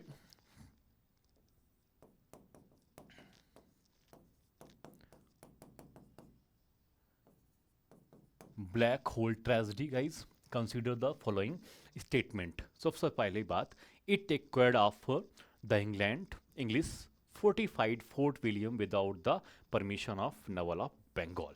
फिर the incident was recorded by John Zephaniah हॉलबेल, या modern historian unanimously accepted the figure given in the original account। बताना है कि किसमें इसमें से कौन सा पार्ट करेक्ट होने वाला है। एक्चुअल में ये जो हॉलवेल भाई साहब है, इन्होंने ही इस घटना के बारे में अपने नोट्स में, अपने रिटन एविडेंस में हम सबको पहुंचाया है। किसने पहुंचाया है, हॉलवेल ने ही पहुंचाया है। हॉलवेल ने ये कहा है कि 20 जून, वेरी वेरी इंपॉर्टेंट गाइज, 1756। ठीक है, कब की बात है ये? 20 जून 1756 की बात है, जहां पर 146 ब्रिटिशर्स को उठा करके, कितने ब्रिटिशर्स को? 146 ब्रिटिशर्स को उठा करके इन्हें बंदी बना लिया गया। ठीक है, और 18 फीट लंबी चौड़ी एक, मतलब एक आप कमरा कह सकते हैं, हॉल कह सकते हैं, उसमें उठा के उनको लॉक कर दिया गया था, जिसमें आप देखेंगे कि हॉलवेल के साथ में ऐसा कहा जाता है कि 23 लोग बच गए थे जिंदा। को इसके साथ साथ में हॉलवेल भी भाई साहब बच गए थे, जिसके बाद इस घटना ने अंग्रेजों को और ज़्यादा दहला दिया। उनके जो गुस्सा था, ठीक है, सिराजुद्दौला के अगेंस्ट, उसे और ज़्यादा मजबूत कर देता है, स्ट्रांग कर देता है। ओके, सो ये आपको रिमेंबर करके रखना पड़ेगा कि क्या यहाँ पर एक्चुअल में हुआ था। ओके, सो आपको याद रखना है कि ये फर्स्ट और सेकंड इंफॉर्मेशन करेक्ट हो जाती है, थर्ड इनकी इंफॉर्मेशन सही नहीं है। Okay, clear? सो इसका क्या होगा आंसर? 1 और 2 होने वाला है कि घटना हुई थी। ठीक है, देन इसके साथ साथ किसने बताया है हमें? हॉलवेल ने बताया है। ओके, देन नेक्स्ट क्वेश्चन, आपके पास फिर से स्टेटमेंट और आपके सामने एक रीजन दिया गया है। क्या है? The Farman of 1717 proved to be a turning point in the growth of East India Company's political power in Bengal. Okay, then reason क्या है? It allowed to the company to use dastaks which were widely misused for private trade. क्या है भाई साहब, क्या किया जा रहा है यहाँ पर? तो याद रखना है, इंडिया में उस समय पर जो मुगल बादशाह बैठा हुआ है, you all have to remember guys, कौन बैठा हुआ है? मुगल बादशाह बैठा हुआ है, जिसे हम लोग फर्रुखसियार भी कहते हैं। व्हाट वी से? फर्रुखसियर कहते हैं।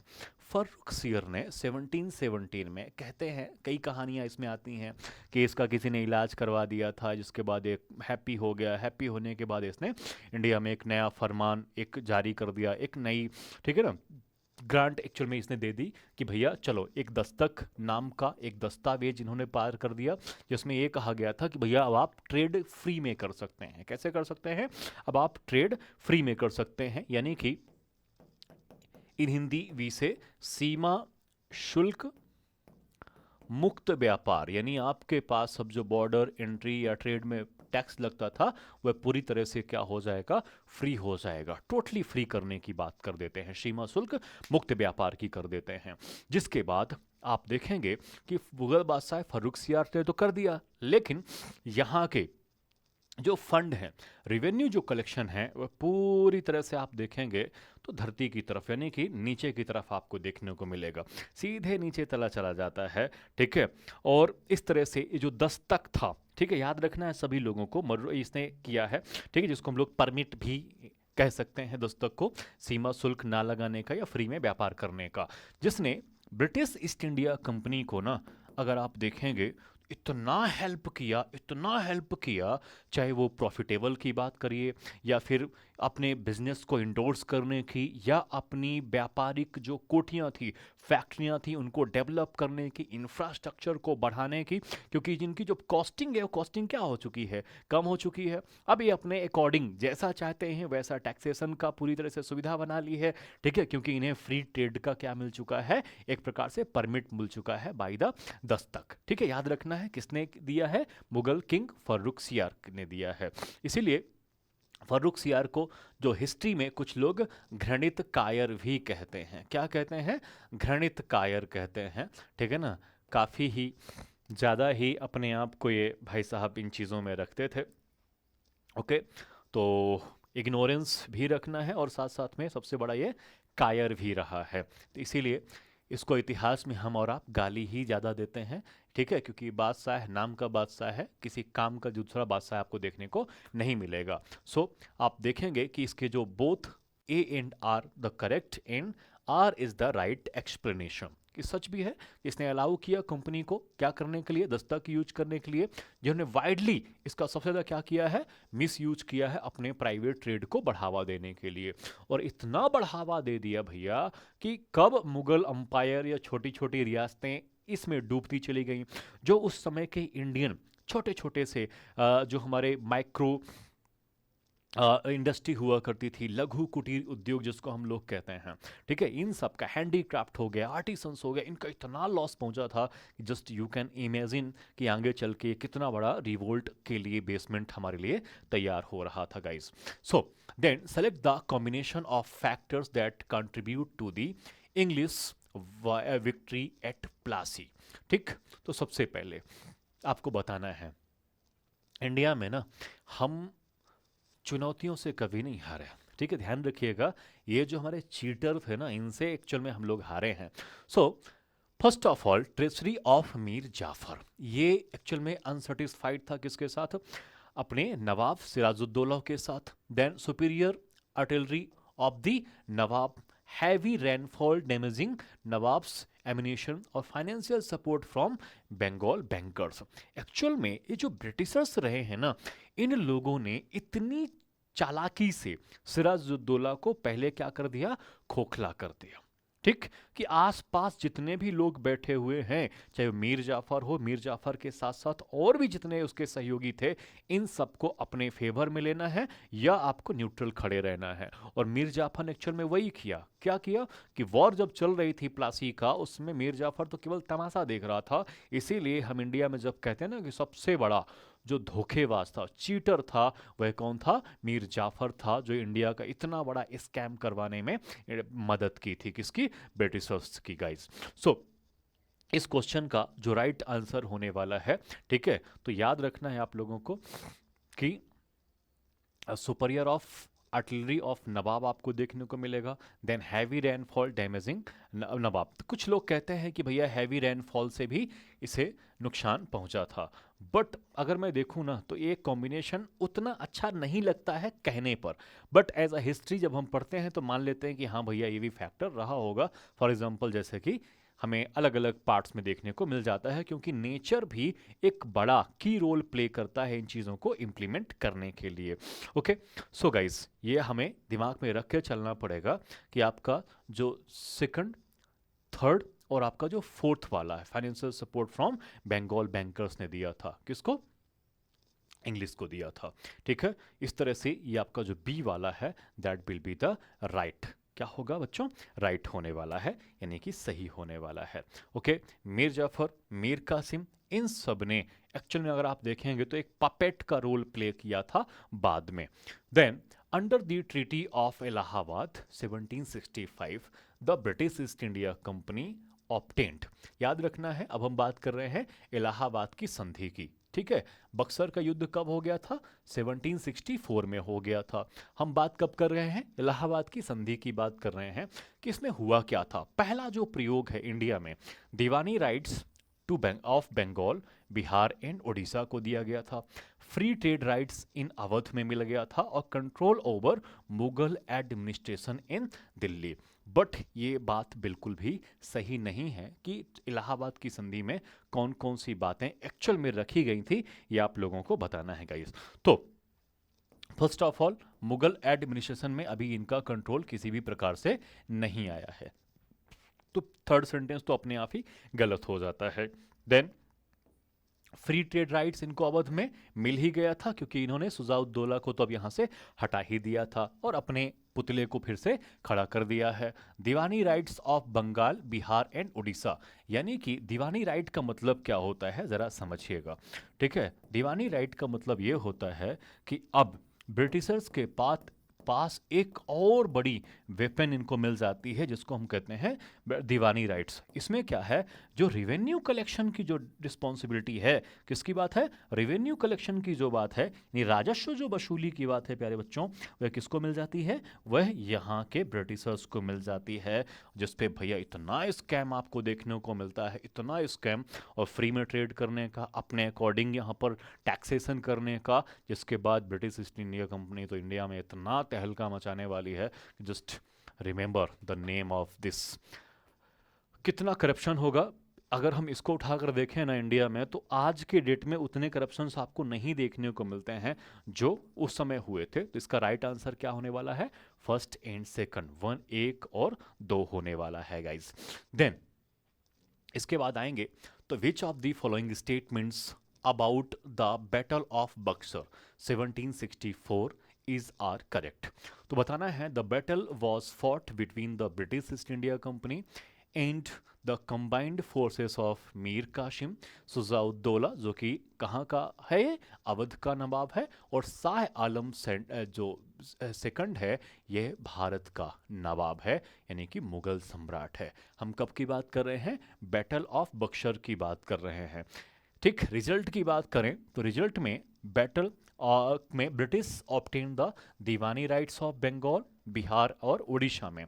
The real administration power in Bengal after the battle remain with Mughal emperor. चलिए बताइए अब इस क्वेश्चन का राइट आंसर क्या होने वाला है गाइस।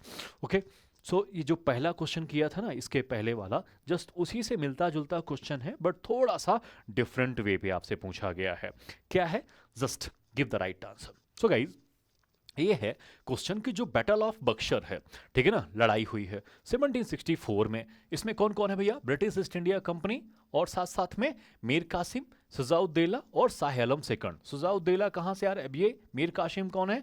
बंगाल का नवाब हो गया। सुजाउद्दौला कौन सा हो गया? अवध का नवाब हो गया। और शाह आलम अगर आप देखेंगे तो ये मुगल सम्राट हो गया। कौन हो गया? मुगल सम्राट हो जाता है। ओके गाइज, सो इनके बीच में फाइट होती है। फाइट के बाद आपको पता है कि बक्सर की बैटल में जो इन सब की डिफीट हो जाएगी, ब्रिटिश ईस्ट इंडिया कंपनी अपने आप को और पावरफुल बना लेता है और एक नया जो फरमान है इनके पास, दीवानी, ठीक है, राइट मिल जाता है, जैसा कि हमने अभी यहां पर डिस्कस किया हुआ है। क्या डिस्कस किया हुआ है? दीवानी राइट को डिस्कस किया हुआ है। Okay, clear. Then the real administration power in Bengal after the battle remained with the Mughal emperor इनके पास रहेगी। इसीलिए इसका जो राइट आंसर होने वाला है, ये आपको दिमाग में रखना है कि केवल बी हो जाएगा। क्या हो जाएगा? बी हो जाएगा, फर्स्ट एंड सेकंड, यानी कि जो फर्स्ट वाला पार्ट है, सेकंड वाला पार्ट है, यहीं तक ही हमें देखने को मिलेगा। थर्ड वाले में भी नहीं आएंगे।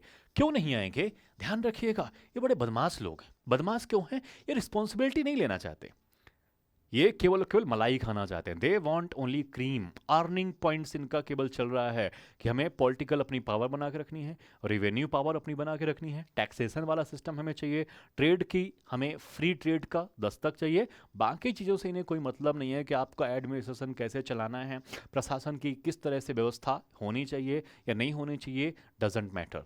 ओके गाइज, सो इस तरह से इसका जो आंसर है वो आपका बी होने वाला है। देन अब इसी व्यवस्था को, इसी सिस्टम को इंडिया में डुअल गवर्नमेंट सिस्टम कहा गया है। पॉइंट टू बी नोटेड बच्चों, क्या कहा गया है? डुअल गवर्नमेंट सिस्टम कहा गया है। ठीक है, कैसे? जरा समझिएगा। द डुअल गवर्नमेंट सिस्टम, ठीक है, बंगाल में कैसी सरकार है भैया? द्वैध सरकार है। डुअल सिस्टम आ चुका है, introduce in Bengal after the treaty of Allahabad 1765। अब आपको समझना है कि यहां पर दो प्रकार के राइट हो जाते हैं। एक जिसे हम लोग कहते हैं निजामत। क्या कहते हैं गाइस? एक कहते हैं निजामत और दूसरा कहलाएगा आपका दीवानी वाला पॉइंट। ठीक है, तो जो निजामत है वो निजामत किसको दी गई है? वह नवाब को दे दी गई। ठीक है, और जो ब्रिटिश कंपनी का दीवानी रेवेन्यू सिस्टम कलेक्शन है वो कौन ले लिया? ब्रिटिश ईस्ट इंडिया कंपनी ने अपने पास रख लिया। Okay, British directly controlling military and judicial power, but ये नहीं है ऐसा। ठीक है, क्यों नहीं है जरा समझिएगा। ओके गाइस, ब्रिटिश एक्चुअल में इन सब चीजों से दूर जाना चाहती थी, है ना। ये रिस्पॉन्सिबिलिटी लेना ही नहीं चाहते हैं। जितनी भी रिस्पॉन्सिबिलिटी के काम हैं, ठीक है, इन्होंने किसको पकड़ा दिए? निजामत में पकड़ा दिए। निजामत को कह दिया कि आपके पास कौन कौन सा सिस्टम रहेगा? आपके पास एडमिनिस्ट्रेशन रहेगा, यानी कि प्रशासन रहेगा, आपके पास मिलिट्री रहेगी, सेना रहेगी, और क्रिमिनल जस्टिस यानी कि जो न्यायिक व्यवस्था है वह भी आपके पास रहेगा। अब इन सब में कहीं से इनकम है क्या? इन सब में कहीं से भी आपको टैक्स लगाने की गुंजाइश है क्या? नहीं भी है। आर्मी रखोगे, आपको सैलरी देनी पड़ेगी, खाना देना पड़ेगा, आप सब कुछ यहाँ पर देखेंगे। ठीक है, इस तरह से आप देखेंगे अंग्रेजों ने ये जो दोहरी चाल चली ना, इसके बाद तो इनका जो कलेक्शन का पॉइंट ऑफ व्यू रहा है, ये आपको एक एक्सट्रीम लेवल पर देखने को मिलेगा। चाहे वो करप्शन पर देख लीजिए, इंडिया पे ब्रूटल ट्रेड करने को हो, ब्रूटली किसी भी चीज को दबाने को हो, इन सब में एक्सट्रीम लेवल पर कौन करेंगे? ब्रिटिश ईस्ट इंडिया करेगी। इसके साथ साथ अगर आप देखेंगे तो इन्होंने यूरोपीय कंपनियों को पूरी तरह से अलग अलग कोने पे चुपचाप कैप्चर करवा के रख दिया। छोटी छोटी रियासतों को कब्जे में लेने की कोशिश कर रहे हैं, जितनी भी छोटी छोटी प्रिंसली हिट देखने को मिल रही हैं। ठीक है, जो इंडिया का मेन मेन इकोनॉमिक जोन रहा है उसको अपने पावर में रखने की कोशिश की जा रही है, और सफल भी हो रहे हैं, सक्सेस भी हो रहे हैं। ओके देन, इस तरह से ये दोनों पॉइंट आपको रखना है, निजामत एंड दीवानी वाले पॉइंट को। ओके, तो राजस्व वसूली, न्यायिक व्यवस्था, इस तरह से इनको हमने बांट के रख दिया है guys. Then, which of the following statements about the dual government system in Bengal 1765 से 1772 तक करेक्ट रहा है, बताना है। It led the neglect of agriculture contributing the famine of 1770s। Then, sorry guys, handicrafts declined due to the competition with duty free foreign goods while local products were taxed. Warren Hastings abolished the dual government system when he became governor of Bengal. Clear? अब आपको बताना है कि dual government system ने हमारे Indian trade system को, हमारे कृषि एग्रीकल्चर डिपार्टमेंट को, या फिर हैंडीक्राफ्ट डिपार्टमेंट को, छोटे छोटे जो आर्टिसंस थे, कारीगर हैं, उन्हें कितना नुकसान पहुंचाया था। ओके, सो इस क्वेश्चन का प्रॉपर आंसर आप सभी लोगों को देना है। सो गाइज, अगर आप देखेंगे तो फर्स्ट ऑफ ऑल इस डुअल सिस्टम ने हमारे देश में एग्रीकल्चर को नेग्लेक्ट किया। ये लोग क्या चाहते थे कि जितने भी व्यापारिक कृषि हैं, नगद फसल है, क्रॉप है, उसे ही हमें इंडिया में करना चाहिए, चाहे वो नील को लेके हो, चाहे वो कॉटन को लेके हो, या जो प्रॉफिटेबल है वही होना चाहिए। टैक्सेस मनमाना लगाए जा रहे हैं, ठीक है, वसूली भी मनमाना चल रही है। 1770s के दौर पर बात करेंगे, और उस समय ना इंडिया में ऐसा कहा जाता है कि करोड़ों लोगों की डेथ हो जाती है केवल और केवल सूखे में। जस्ट इमेजिन कितने ब्रूटल रहे हैं ये लोग। देन, हैंडीक्राफ्ट्स डिक्लाइन कर दिया गया, क्योंकि अब आप जस्ट इमेजिन करो कि भारत का एक छोटा सा कारीगर अपने घर में कॉटन को लाता है, पिरोता है, बुनता है, और एक आपको फिनिश्ड गुड बना के प्रोड्यूस करता है, सेल करता है। ठीक, उसके ऊपर टैक्स भी लग रहा है, कॉस्टिंग भी लग रही है, उसके पास किसी भी प्रकार की मशीनरी भी नहीं है, ना किसी भी प्रकार की सब्सिडी है।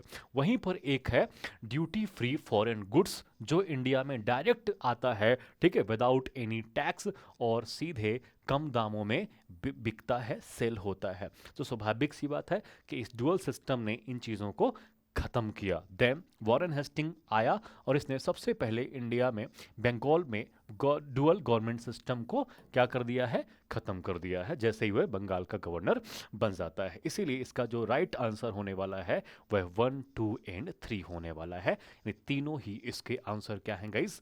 करेक्ट हो जाते हैं। Then, consider the following statement about the East India Company's trade privilege in Bengal. Then the British established their first factory in Bengal at Balasore. कब किया है? 1633 में कर लिया था, अपनी पहली व्यापारिक कोठी इन्होंने खोल ली है ना। पहली इनकी जो व्यापारिक फैक्ट्री रही है, या व्यापारिक कोठी, जो भी आप इसे कहना चाहें आप इसे कह सकते हैं। Then the Mughal empire Farrukhsiyar issued royal charter, जिसको हम लोग शाही फरमान भी कहते हैं, जिसे हमने क्या कहा है?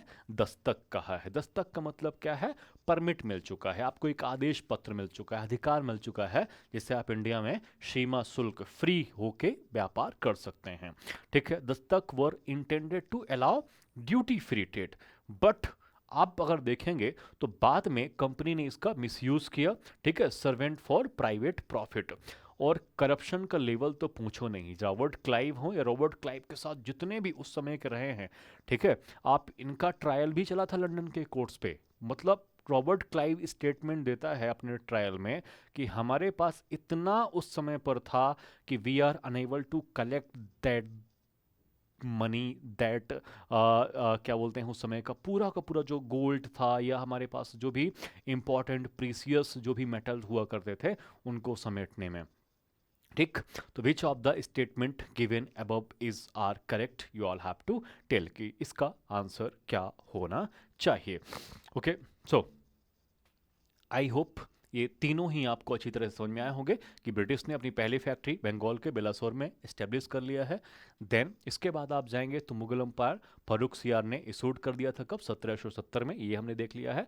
और दस्तक का किस तरह से मिसयूज हुआ है ये हमने यहाँ पर भी देख लिया है। सो इसका जो राइट आंसर है वो क्या होने वाला है, सी होने वाला है। क्या होने वाला है गाइज, सी होने वाला है। देन इसके बाद आएंगे the allies of Mir Qasim in the battle of Buxar 1764 किसके साथ था।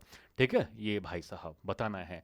सुजाउद्दौला या नवाब ऑफ अवध आपको देखने को मिलेंगे, शाह आलम जो मुगल पंपायर था, या मीर जाफर था। अभी कुछ देर पहले ही इस क्वेश्चन को हमने डिकोड किया है, तो आई होप ये आप अच्छे से आंसर दे पाएंगे। देखो यही बेनिफिट होता है जब हम लोग क्वेश्चन से हिस्ट्री को कवर करने की कोशिश करते हैं, क्योंकि चारों तरफ से जब आप क्वेश्चंस करते हैं ना तो आपसे ये सारी चीज़ें अच्छी तरह से आने लगती हैं, चाहे वो फैक्ट हो चाहे वो साथ साथ में इनका कॉन्सेप्ट ही क्यों ना हो। सो इसमें अगर आप देखेंगे तो सुजाउद्दौला, नवाब ऑफ अवध और शाह आलम, ठीक है, मुगल अंपायर ने इनका सपोर्ट किया हुआ है। तो इसका राइट आंसर क्या हो जाएगा, 1 और 2 हो जाएगा। मीर जाफर को गोली मार दो क्योंकि इसको हम पहले ही भगा चुके हैं प्लासी के वॉर के बाद। कठपुतली, कठपुतली के बाद दूसरा कठपुतली मीर कासिम, मीर कासिम के बाद बक्सर, बक्सर के बाद तो सबको फिर अंग्रेजों ने ऐसा दौड़ाया कि पूछो ही नहीं गाइस।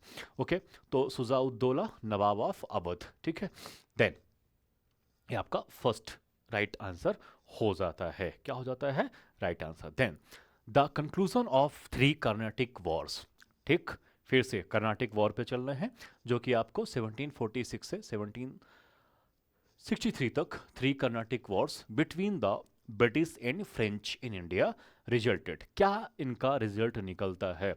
ओके, चंदा साहिब, नासिर जंग, ब्रिटिश, फ्रेंच, फिर से रिकॉल कर लीजिए उस चीज़ को और बताना है कि British East India company becoming the dominant European power in south India, क्योंकि ये ब्रिटिशर्स बिल्कुल भी नहीं चाहते थे कि साउथ में फ्रेंच अपना अंपायर बना लें कर्नाटक के जो भी उस समय रूलर थे उनके साथ मिलके।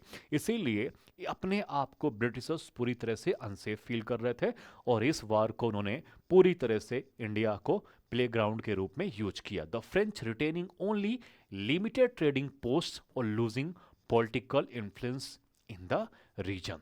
Then the Nawab of Karnataka becoming entirely independent of European interference. मतलब इस पे एक प्रकार से देखेंगे तो यहाँ पर पूरी तरह से आप देखेंगे तो इन्हें इंटरफेयर ही किया जा रहा है, मतलब छेड़छाड़ी हो रही है। The beginning of British involvement in the politics of Indian princely state.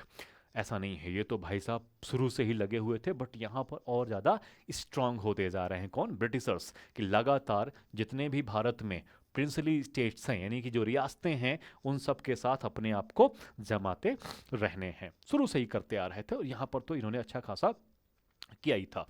तो अगर आप देखेंगे तो ब्रिटिश ईस्ट इंडिया कंपनी पहली बार ही नहीं एक्चुअल में साउथ इंडिया पे पूरी तरह से अपने आप को पावरफुल बना लेती है फ्रेंच को हराने के बाद या इस डोमिनेंट में कर्नाटक हैदराबाद को कब्जाने के बाद।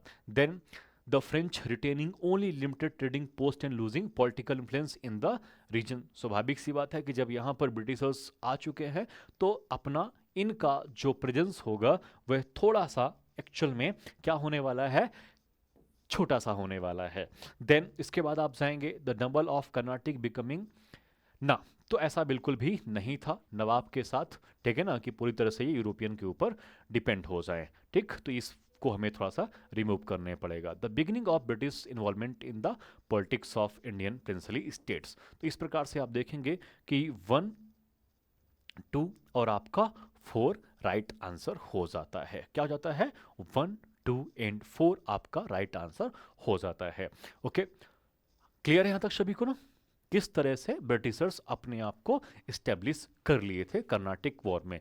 कंफ्यूजन हो रहा हो तो फिर से कर्नाटिक वॉर वाला जो मैंने चैप्टर आपको दिया है उसे रिवाइज कर लेंगे तो आपको अच्छी तरह से समझ में आ जाएगा कि किस तरह से अभी तक जो ब्रिटिशर्स थे वो केवल और केवल यहाँ पर दीवानी ताकत लेने के लिए जा रहे हैं, ठीक है, निज़ामत की बात कर रहे हैं, बट इन्होंने अब यहाँ पर अपने अपने अलायंस के साथ बैठना उठना और उन पे इंटरफेयर करना भी स्टार्ट कर देते हैं कि नहीं भैया ये पॉलिसी ऐसा नहीं होना चाहिए, वो पॉलिसी वैसी नहीं होनी चाहिए। Then the Portuguese, who were the earliest European traders in India, gradually lost their influence and power in the subcontinent because the trade monopoly was broken by the arrival of Dutch, English and French। ठीक कि भैया इनकी जो पहले monopoly थी, एकाधिकार था व्यापार में, उस एकाधिकार को अगर आप उठाकर देखेंगे तो किसने तोड़ के रख दिया है, ठीक है, जैसे ही डच, इंग्लिश और फ्रेंच इंडिया में आ जाते हैं। देन देवर मिलिट्रिटी, अगर आप देखेंगे तो मिलिट्री पावर इनके पास थोड़ा सा वीक मिलेगी जब आप कंपेयर करेंगे अलग यूरोपियन पावर से। देन दे लेफ्ट इंडिया, ठीक है ना, बाद में वॉलंटियर के रूप में treaties with the British in the 18th century. तो भैया ऐसा तो नहीं है, इन्हें तो 1961 में बाकायदा हमें इज्जत से मार के भगाना पड़ा था, क्योंकि आप सबको पता है कि 1961 तक गोवा हो गया, आपका दमन हो गया, आपका दीव हो गया, यहाँ पे रूल किया है किसने, पुर्तगीज़ ने। 1947 में हम जब आज़ाद हुए थे तो आज़ादी के जस्ट इमेजिन 13-14 साल बाद, यानी आफ्टर 13-14 ईयर हमने इन्हें यहाँ से भगाया था, क्योंकि ये छोटे थे, हमें पता था कि पहले अपनी व्यवस्था को, सिस्टम को मजबूत कर लिया जाए, इनको तो कभी भी यहाँ से हम छुट्टी कर सकते हैं। ओके, तो ये बाद में गए हैं, इस पॉइंट को जरूर दिमाग में आप लोग रखिएगा, क्योंकि कई बार ये क्वेश्चन ना कन्फ्यूजन हमारे अंदर पैदा कर देते हैं। 1961 तक आपको देखने को मिलेंगे। ओके, सो द बात करेंगे तो पावर क्या हो जाएगा, फर्स्ट और सेकंड हो जाता है, ठीक, इसका राइट आंसर। क्लियर है, वेरी गुड। नेक्स्ट आगे आएंगे तो है which of the following statement about the relationship between Bengal and Awadh in 18th century. बताना है कि अवध का और बंगाल का जो उस समय का संबंध रहा है वो कैसा रहा है। Okay, Shujauddaulah of Awadh allied with the Mir Qasim और Shah Alam against the British at battle of Buxar. बात तो सही है कि नहीं। 1764 की जो बैटल ऑफ बक्सर हम लोग देखते हैं कि शाह आलम ने किस तरह से इनका साथ दिया था, किसका, मीर कासिम का। क्लियर, तो फर्स्ट आपका जो स्टेटमेंट है that will be corrected. Then Awadh remained completely independent and unaffected by British influence after the Buxar. ना बाबा ना, इसी की तो पूरी लड़ाई थी कि ये चाहते थे कि भैया अवध है जो कंट्रोल में आ जाए, क्योंकि अवध जो एरिया है आज का, उसे आप उठाकर देखेंगे तो गंगा हो गई, यमुना हो गई, यहाँ का जो नेचुरल रिसोर्सेस है, रॉ मटेरियल है, वह ब्रिटिशर्स के लिए तो सबसे इंपॉर्टेंट था। Then Awadh served as a buffer state between Bengal under British control in northern India. ये बात सच भी है, क्योंकि अवध के साथ साथ इन्हें अपनी पावर को जनरेट करने में और हेल्प हो रही थी, है कि नहीं। और पूरी तरह से आप देखेंगे कि बफर स्टेट के रूप में यूज कर दिया बंगाल में भी, ठीक है, और साथ साथ में नॉर्दर्न इंडिया में, चाहे वो ट्रेड की बात करें, पॉलिटिकल इन्फ्लुएंस की बात करिए, या टेरिटरी को अपनी मजबूत करना हो, या प्रॉफिटेबल चीज़ों को और ज़्यादा आगे बढ़ाना हो। सो 1 और आपका 3 राइट यहाँ पर हो जाएगा। ओके, सो ये था एक्चुअल में रिलेशन अवध और बंगाल के बीच का, वेरी इंपॉर्टेंट है। Which of the following statement regarding the advent of Europeans power in India. बताना है कि किस तरह से यूरोपियन पावर का भारत में आने के बाद, ठीक है ना, चीज़ें बढ़ेंगी। बताइए। Vasco da Gama of Portugal reached Calicut in 1498, marking the first European arrival in India. Very good. The Dutch East India Company, ठीक है, established trading post in Bengal in 1620। ज़रा पढ़ के बताना है आप लोगों को, ठीक है ना। फर्स्ट वाला तो ठीक है। The British East India company was founded in 1600 and set up it first factory at Surat 1612, जब जहांगीर का फरमान जारी हो जाता है ना। कैप्टन हॉकिंस, सर टॉमिस रो, इन लोगों को परमिशन मिल जाती है, इसके बाद इंडिया में आपको एक फैक्ट्री देखने को मिलेगी। Then the French East India company was established in 1664, set up settlement at Pondicherry, इसके बाद चंदन नगर और आपका माहे। ध्यान रखना है ये चंदन नगर पे भी अंग्रेजों ने हमला किया था, तभी प्लासी वाला। देन आपका माहे में जब करेंगे तो आपको नीचे मैसूर कर्नाटक के वॉर देखने को मिलते हैं। यानी ब्रिटिशर्स ने ना पहले केवल इंडिया के साथ नहीं लड़ना चाहते थे, वो पहले जितने यूरोपियन कंपनी रही हैं उन्हें डिफीट करके उन क्षेत्रों पर कब्जा पाना चाहते थे। ओके गाइज, और यूरोपियन इनका अलग से पहले से ही भैया लड़ाई चल रही थी वहां पर। Then the Danish East India company establish a trading post at Goa in 1620। बताना है इसका राइट आंसर क्या होने वाला है। सो गाइज, ये आपको दिमाग पे रख के चलना पड़ेगा कि जो फर्स्ट है, ठीक है ना, स्टेटमेंट वो करेक्ट है, देन जो थर्ड स्टेटमेंट है वो करेक्ट है, और जो आपका फोर्थ स्टेटमेंट है वो आपकी करेक्ट हो जाती है। तो first, second, third and fourth. So right answer क्या होने वाला है? ए होने वाला है। क्या होने वाला है? ए होने वाला है, ठीक है। क्योंकि जो डचों की अगर आप बात करेंगे ना, तो इन्होंने इनिशियली जो अपना व्यापार है, ठीक है, मैं सेकंड स्टेटमेंट की बात कर रहा हूँ गाइस, किसकी बात कर रहा हूँ? सेकंड स्टेटमेंट की बात कर रहा हूँ। इन्होंने अपना जो व्यापार था उसे कोरोमंडल तट पर स्टैब्लिश करने की बात की है। किस तट पर? कोरोमंडल तट पर स्टैब्लिश करते हैं स्टार्टिंग में, जिसके बाद फिर बंगाल की तरफ जाने की कोशिश करेंगे, ठीक है। तो कोरोमंडल, मालाबार, इन्हें जरूर देखिएगा, तो डच अपने आप को इधर स्टैब्लिश करने की कोशिश करेंगे, ठीक। देन जो आपके डेनिस हैं ईस्ट इंडिया कंपनी, इन्होंने अपनी ट्रेडिंग पोस्ट गोवा में ओपन नहीं की थी, इन्होंने त्रावणकोर में सबसे पहले अपने आप को स्टैब्लिश किया है। कहां पर स्टैब्लिश किया है इन्होंने? त्रावणकोर में स्टैब्लिश किया है। तो इसका जो राइट आंसर हो जाएगा वो आपका फर्स्ट 3 एंड 4 हो जाएगा। क्या हो जाएगा? फर्स्ट 3 एंड 4 हो जाता है। Then why was a dual government system in Bengal abolished by the Warren Hastings in 1772? बताया जाए। बिकॉज सबसे पहली बात कि इसने पूरी तरह से पब्लिक वेलफेयर को निगलेक्ट किया और तोड़ के रख दिया था, ठीक है। Destruction of trade, handicraft industry को पूरी तरह से। देन क्योंकि हमने देखा कि फॉरेन का फ्री चल रहा है, इंडियन के साथ उसी तरह से टैक्स भी लग रहा है, कॉस्टिंग भी लग रही है, ठीक है। इनको काम में इतनी मशीनरी की भी हेल्प नहीं है, सारा का सारा पूरा कारीगरों के हाथ से हैंडमेड चीज़ें हैं, हैंडीक्राफ्ट्स भी है, जो पूरी तरह से आप देखेंगे तो डिस्टर्ब आपको होता दिखता है। Company assume the both revenue and civil military powers, जिसको हम निजामत कहते हैं, okay. Then the Nawab of Bengal refuse to pay any pension, okay, but ऐसा नहीं है। The Nawab of Bengal refuse to pay any pension, दिया गया था इसे 16 लाख रुपए सालाना की पेंशन दी गई थी। कितने की? 16 लाख रुपए, 16 लाख रुपए पर ईयर पेंशन देने का अनाउंसमेंट किया गया था बंगाल वाले नवाब को। बट फर्स्ट स्टेटमेंट इसका राइट हो जाता है, ओके। फर्स्ट स्टेटमेंट क्या हो जाएगा इसका? राइट हो जाएगा। देन सेकंड स्टेटमेंट भी राइट है, आपका थर्ड भी राइट हो जाता है, तो 1 2 3 हो जाएगा, लेकिन 4 इसका राइट नहीं होगा क्योंकि 16 लाख यहाँ पर इनको पेंशन दी जाती है। देन आपको बताना है कि पेयर्स में you reference to the European powers and the first factories establish by them, मतलब पहली इनकी जो व्यापारिक कोठियाँ रही हैं वह कहाँ कहाँ पर ओपन हुई हैं और किन किन लोगों ने किया था। सो यूरोपियन पावर और फर्स्ट फैक्ट्री इस्टेब्लिशमेंट बताना है, जैसे डच का कहाँ पर हुआ है, इंग्लिश का कहाँ पर हुआ है, फ्रेंच का कहाँ पर हुआ था, ओके। तो बड़ा प्यारा सा क्वेश्चन है जिसे आप लोगों को बता देना है, ओके। सो गाइज, डच का मसूलीपट्टनम आपको मिलेगा, और ब्रिटिश इंग्लिश का कहाँ पर मिलेगा? सूरत का। फ्रेंच का कोची में नहीं था, ओके। तो first and second will be the right answer. And guys, अब आपको देखना है थोड़ा सा प्यार से इन सारी चीज़ों को कि कौन कहाँ पर अपने आप को इस्टेब्लिश करके रखा हुआ है।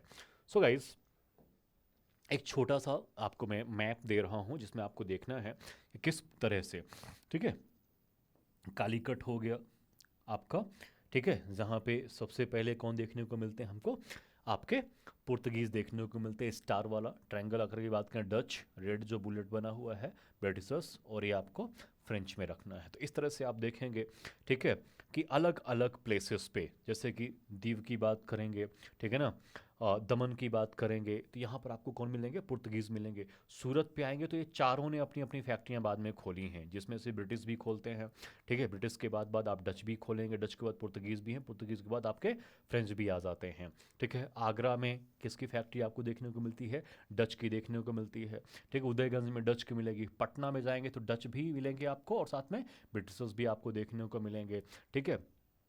इस तरह से आप देखेंगे तो अलग अलग प्लेसेस में, ढाका में जाएंगे तो आपको डच भी मिलेंगे और साथ में ब्रिटिशर्स भी देखने को मिलते हैं, ठीक है। ईस्टर्न और वेस्टर्न दोनों को आपको कट करके देख लेना है कि ईस्टर्न जोन में कौन सा है और वेस्टर्न जोन में कौन सा है। तो इस तरह से इनकी जो व्यापारिक फैक्ट्री रही हैं, कोठियाँ रही हैं, वो आपको अच्छी तरह से रिमेंबर हो जाएंगी। Okay guys, so I hope कि आपने इस क्लास में आज की ये देखा होगा, समझा होगा, और ये अंडरस्टैंड किया होगा कि किस तरह से पुर्तगीज़ हैं, डच हैं, इंग्लिश हैं, फ्रेंच है, इंडिया में आते हैं और अपने आप को इस्टेब्लिश करने की कोशिश करते हैं। देन आएंगे तो आपको एच के एग्ज़ाम में वेरी वेरी इंपॉर्टेंट हमने क्वेश्चंस डिस्कस किए हैं। अगर किसी भी प्रकार का आपको डाउट बनता है, ठीक, तो आप हमसे डायरेक्ट, ठीक है, कोऑर्डिनेट करके पूछ सकते हैं कि सर इसका राइट आंसर क्या होना चाहिए था और क्या नहीं होना चाहिए था।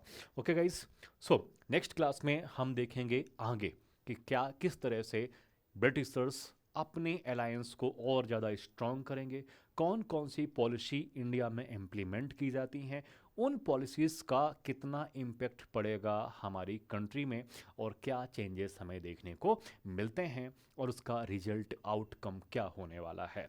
ओके, सो गाइज आज की क्लास में इतना ही, मिलते हैं नेक्स्ट क्लास में, तब तक ले सभी को thank you and all the best, happy study.